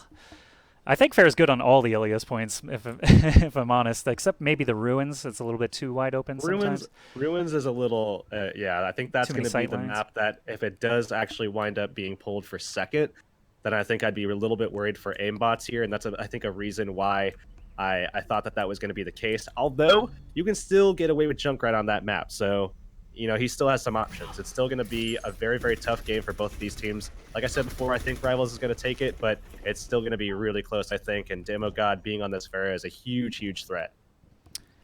I think Demogod and Nico definitely have both proven their worth on that character. Saru sticking with the Zenyatta has been phenomenal. Hasn't even changed off of Zenyatta. I mean, both of their supports have been insane. I mean, Jade has actually had a very impressive performance as well. Okay, I'm reading through the chat selections here. I see a lot of aimbots in there, very few Rivals, but that means the Rivals fans need to be louder, be more vocal in the chat for their team's big plays. Here we go, starting off on Nico with that Mercy Tail of Jax, looking for those entry rockets. Looks like Demogod's actually going to jump over the top of the point and try to find Pharah quickly here. And Sky already just getting very aggressive here, trying to find his way into the back line, but getting denied time and time again by Pink. Watching Sky now, finds Jax B in his sights. He's able to fly away to save himself, but the point is starting to be captured in favor of Do Aimbot's Dream. Antol and Crazy Irish, though, taking out those tanks, flips the script, and they're back on it. They should be able to capture. There they do, and get that percentage ticking. Demogod forced back as well, but he's going to come away with his life. And look at the ult charge on this man here. 86% after that very one-sided fight, I would say. Much the... look at where Nico is positioned actually here. He's going to be just staying right up over the well, and he's just going to be dishing out so much damage to everybody as they come in, and Tempest taking the brunt of that action as he comes in, already using most of his cooldowns here, and Demogod taking some pressure as well as he's going to take the one-on-one now. I see. Oh, and winning it! Man, I missed the end of that battle. I was watching Crazy Irish plant the pulse bomb, gets the kill on Kevin right as he's popping out of his mech. Sky is going to swap over to the Soldier 76. Fresh ult charge for him. Tempest still doing battle with the enemy. Winston, it looks like Do Aimbot's Dream finally have a chance here to flip it around 50% as the Diva player gets dealt with here. There they do flip at 47% as Nico and company get back into the battle. He's just taking some free shots down while he's got that Mercy there with him, trying to find Zenyatta or Soldier as the primary threats. With the Transcendence, Antol with one of his own as well. They're going to be jumping in pretty soon here. Dunk's already trying to create some distance as he pushes them back a little bit, but going to need to create some pressure to force that Transcendence out if they want to find any kills in this fight. Nico just drilling away that the Winston actually gets saved by the friendly Transcendence. Crazy Irish is the first victim here, but Demogod and Sky both fall in the same moment. Now the reses start to kick in once again. You never know who's going to end up on top in these fights. Diva Explosion goes out, catches Nico in the back. That was a lucky explosion there. 41% and climbing ties things up for Do Aimbot Stream of Electric Sheep, but it looks like Rivals do have the numbers potentially to flip this back. Kevin and Sky, the only members remaining to try and continue to contest. Tac Visor is available. He chooses to pop it because Diva's still there with him, but the enemy Diva up in his face shuts down most of that value. Crazy Irish and Jaxby do go down, and Do Aimbot Stream manage to hang on. And they're coming back, too, with a lot of options as Barrage is back up. We do see the Primal Rage ready to go, and don't see anything on the side of Rivals. I mean, they're going to have to go in here, and they do have a pick onto Jane. That's a big pickup. They have a big opportunity. They need more, though. Watching Demogod because he's got that barrage prepared, but if he's so far out of the fight waiting for his teammates to come back, it's going to be not too efficient. 81%. Looks like it could slip away from them. He bounces in for the barrage, sees the Mercy, but the Diva's right there with her. Will he plant the barrage? Yes, he does. The res does not even get off. Pink and Go also goes down. Demo falls during the barrage. Looks like Saru is kind of stuck here with Jane, just trying to back off as finally Rivals do flip it back, and they're climbing up to that 91% themselves. Now we will see them jumping in here pretty shortly, but Nico really needs Jaxby to be there with him so they can take that fight if it does come to them, because as we know, Demogod loves to take that 1v1. Ooh, nice shot. Again. Very good stuff there. Sky on the low ground, taking some free shots out at the tanks here. Helix Rocket into Dunks, but Transcendence and Tactical Visor active, both on the side of Rivals, should help them win this fight for sure. Barrage also coming out from Nico. Doesn't get much value out of it, but looks like their health is much higher. Jax is going to fall in the process. Diva Suit Explosion way too high to catch anybody with that one. Nico goes down. Tempest back up. And Do Aimbot Stream have plenty of HP bar available, but can they find the kills? There's Antol finally falling. Crazy Irish now being 2v1'd, gets eliminated as well. Dunks in a bad spot, and Do Aimbot Stream should flip it back here in overtime. 99%. There's only one small opportunity for Rivals to get back in here. Nico's the first person back. That's pretty rough, as he's not going to be able to really get in there. Oh, he does trigger it somehow, though. Very, very close, as Jaxby very close himself actually to having that Valkyrie, but under duress and under fire right now, trying to get that ultimate up so that they can stay in this one. Can they keep Jaxby alive? That's going to be the name of the game. They can't! Oh, Jaxby falls. Rivals in dire straits now. Overtime starts to take down as the healing is just too much to deal with. They cannot get any kills. As the dominoes fall, it's Do Aimbot's Dream standing at the end on the well. One stage away on Ilios from taking the tournament here. Rivals must battle back. We'll see which stage we get in just a second.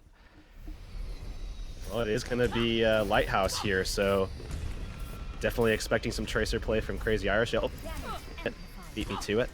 So he's going to be on that already and see what they can get done. He's going to switch instead, actually, to the Soldier to try to deal with Demogod, who's still likely to be sticking to that Pharah. So we will see pretty much a mirror composition as expected, other than the obvious Antol on the Lucio, who's going to try to take advantage of some boop action. Sarah's sticking with that Zenyatta. Yeah, one of the increasingly rarer cases where Lucio is actually a great value pick just for the chance at those instant kills. Sanctum on Nepal, another one like that, although Anna and Zen both still have great value on Sanctum, but Antol actually just hanging back behind the tanks, doing a good job, staying safe, providing those boosts as necessary. Crazy Irish is going to be the first victim here as Kevin's Diva flies right up in his face. Pink and Go also going to lose the suit, but so does Kevin. Antol just hopping all around. The point itself is active. Do Aimbot Stream are the first ones there.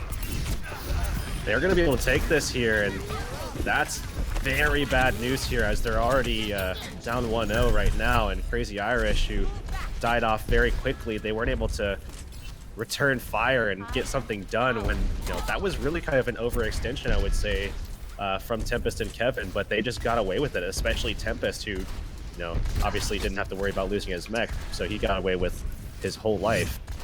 Here we go. Demo God planting some rockets onto Nico. Doesn't get the follow-up, unfortunately. Bounces himself to safety. Planting some rockets now onto Pinkingo's Diva Suit. Much bigger target for him.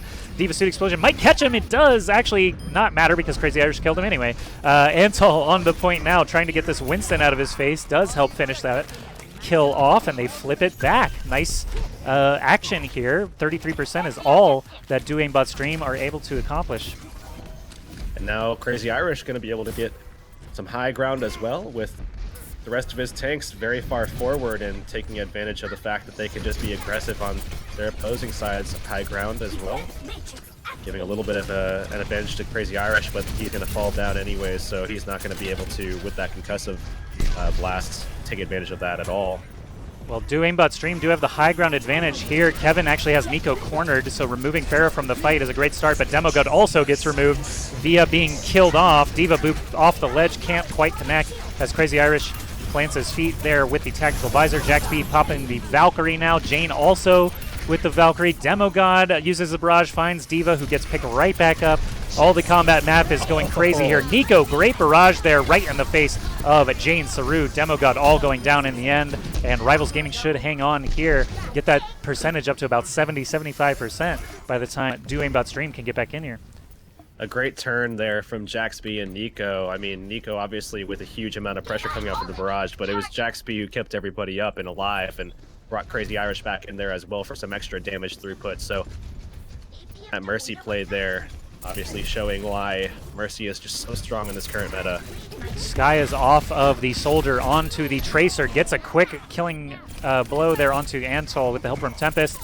Tempest trying to, or excuse me, Dunks actually, Winston leaping up onto the roof to try to get away, but this Tracer switch definitely paid off. He got quite a bit of damage on all of those targets there. Winston is the last person standing to try to get that percentage up, but it's going to stop around 90% as Jaxby falls as well. No, Antol sneaks in there as well for another 3 or 4%. So if they can manage to flip it back even a single time, we should be going to see the ruins, but Do Aimbot's Dream of Electric Sheep do have the tank ultimates available. Valkyrie coming online here. Saru pretty close to a Transcendence, and Sky has been doing a great job on Tracer, so the switch up might be what they need to lock this down. Diva Suit Explosion to try to engage. Gets the kill on Tempest.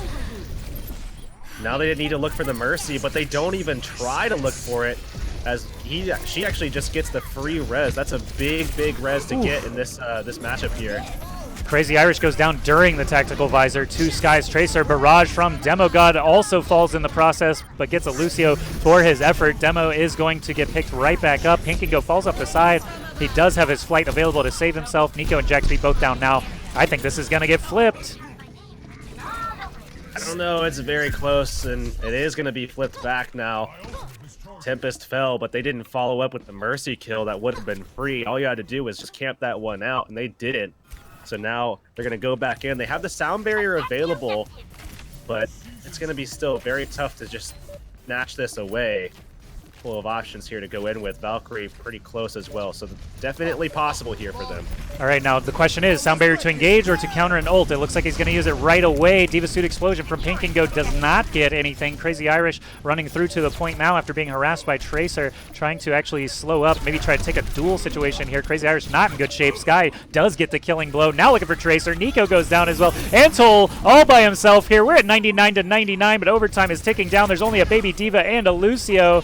Pinkingo gets the suit back somehow. Pulse Bomb's gonna stick right on there though. Sky doing a phenomenal job on this Tracer switch. Takes down the baby Diva. Winston back in play, but not for long. Dunks, Jax, Pinkingo all down. Antol's trying to make it stay alive, but he gets destroyed as well, and that will wrap it up. Do Aimbot's Dream take it here on Ilios. The series score 2-1 to win the finals of MSI Canada Dragon Cup 5. Really good stuff. Support players specifically. Tempest had a really good flashy moments there as well.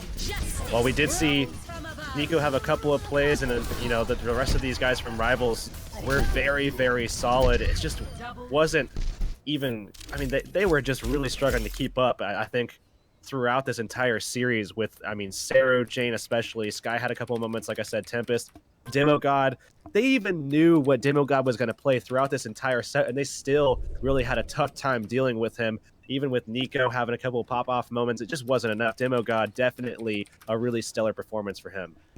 All right, that wraps things up. Just congratulating the players on a tournament well played. Both Rivals Gaming and Do Aimbot's Dream of Electric Sheep putting on a phenomenal show there. But the winners of our event, Do Aimbot's Dream of Electric Sheep. And let's, I'll just tell you guys exactly what they won. I've been telling you some of the stuff, but they actually win kind of a lot of stuff here. First place, each player on the team wins a Best Buy gift card for $50, an MSI Dragon Bundle, which is an MSI backpack full of goodies like keychains, hats, whatever. They also get an MSI headset and an MSI gaming mouse. So lots of new peripherals for these guys. They might not even need it. They're already playing really well, but who knows, might be able to up their game even more. Second place, get the drawstring bag, a gaming mouse and pad, as well as the MSI Dragon keychain. All the other competitors just had a good time, hopefully, as the consolation prize. But we do have one giveaway winner left to announce. I'll go ahead and show you guys the poll that we had going all tournament long. And we'll announce that MSI Gaming Headset winner. So I'll just refresh this poll to make sure we're up to date here. Sailor Scouts were on top for a good portion of the event. I assume yesterday they got a lot of votes for their nice gameplay. That is an all-female squad that actually got third in their group to Do Aimbot's Dream of Electric Sheep and Mirage? Was that right? Mirage Esport? Yes. So Sailor Scouts are actually going to be the winners of that fan poll. Each of them will get an MSI polo shirt and an MSI baseball cap. Congratulations for your consolation prize, Sailor Scouts. And we also have to announce the winner of the final giveaway from the Facebook competition, and that is going to be Kenneth Bong. Yes, Kenneth Bong, B-O-N-G. You just won yourself an MSI gaming headset. Congratulations, and make good use of it, buddy. Thanks again to everyone for entering that giveaway. I'm sure MSI appreciates it. And, of course, our sponsors, Staples.ca, BestBuy.ca, and Amazon.ca. We're not going to show you the ads again. I think you guys have seen enough of the laptops flying through space for one day. But, you know, definitely do make use of that deal. Still, ca.msi.com, $100 rebate for those gaming laptops. Definitely a good deal if you're in the market for a new machine. Hurix, thank you so much for casting. Despite having a cold, you did a great job at hiding your sniffles and sneezes and coughs today, man. I tried, man. I tried real hard. I mean, I'm glad you guys can't see over here. There's a trash can just filled with like tissues and everything that I've been going through. But it's been a good ride and really good performance from Aimbots. We saw them a couple times in the group stage. They looked phenomenal. I personally thought Rivals was going to take it. Obviously, Aimbots just the better team this time around, and I mean, really, really deserving of a first place victory here. Well, Do Aimbot's Dream, I had their back the whole time. You were going for those Rivals dudes. They did fine, but not good enough today. Hurix, before we close the show, why don't you tell everyone where they can find you for future events and casts and things like that? If you just search up Hurix, you could probably find everything. I think my name on everything is going to be at CT Hurix, as you see it on the screen, more than likely. So if you want to look for me on Twitter, you can do that. I think anywhere else, if you just look for Hurix, you'll probably find me as well. Excellent. Well, I hope you guys will toss him a follow on Twitter. I'm Ask Joshi on basically everything. Full-time Twitch streamer, so I hope you guys will swing by once in a while to say hello. That's it, though, for the MSI Canada Dragon Cup 5. Thanks to all the players, viewers, and production folks behind the scenes. We had our excellent admin, Matthew, helping us out throughout the entire event, and definitely deserves some props as well. Any last words? I'm going to go ahead and throw it to some music. I got nothing, man. I'm ready for some medicine and to go to sleep. Medicine and sleep. And Overwatch League coming soon. We'll definitely be keeping an eye out for that. So thanks again, everybody. Have a wonderful day or night. Take it easy. Good luck in the new season of competitive Overwatch when it starts in a couple of days. That's it for us. Thanks again. See you later.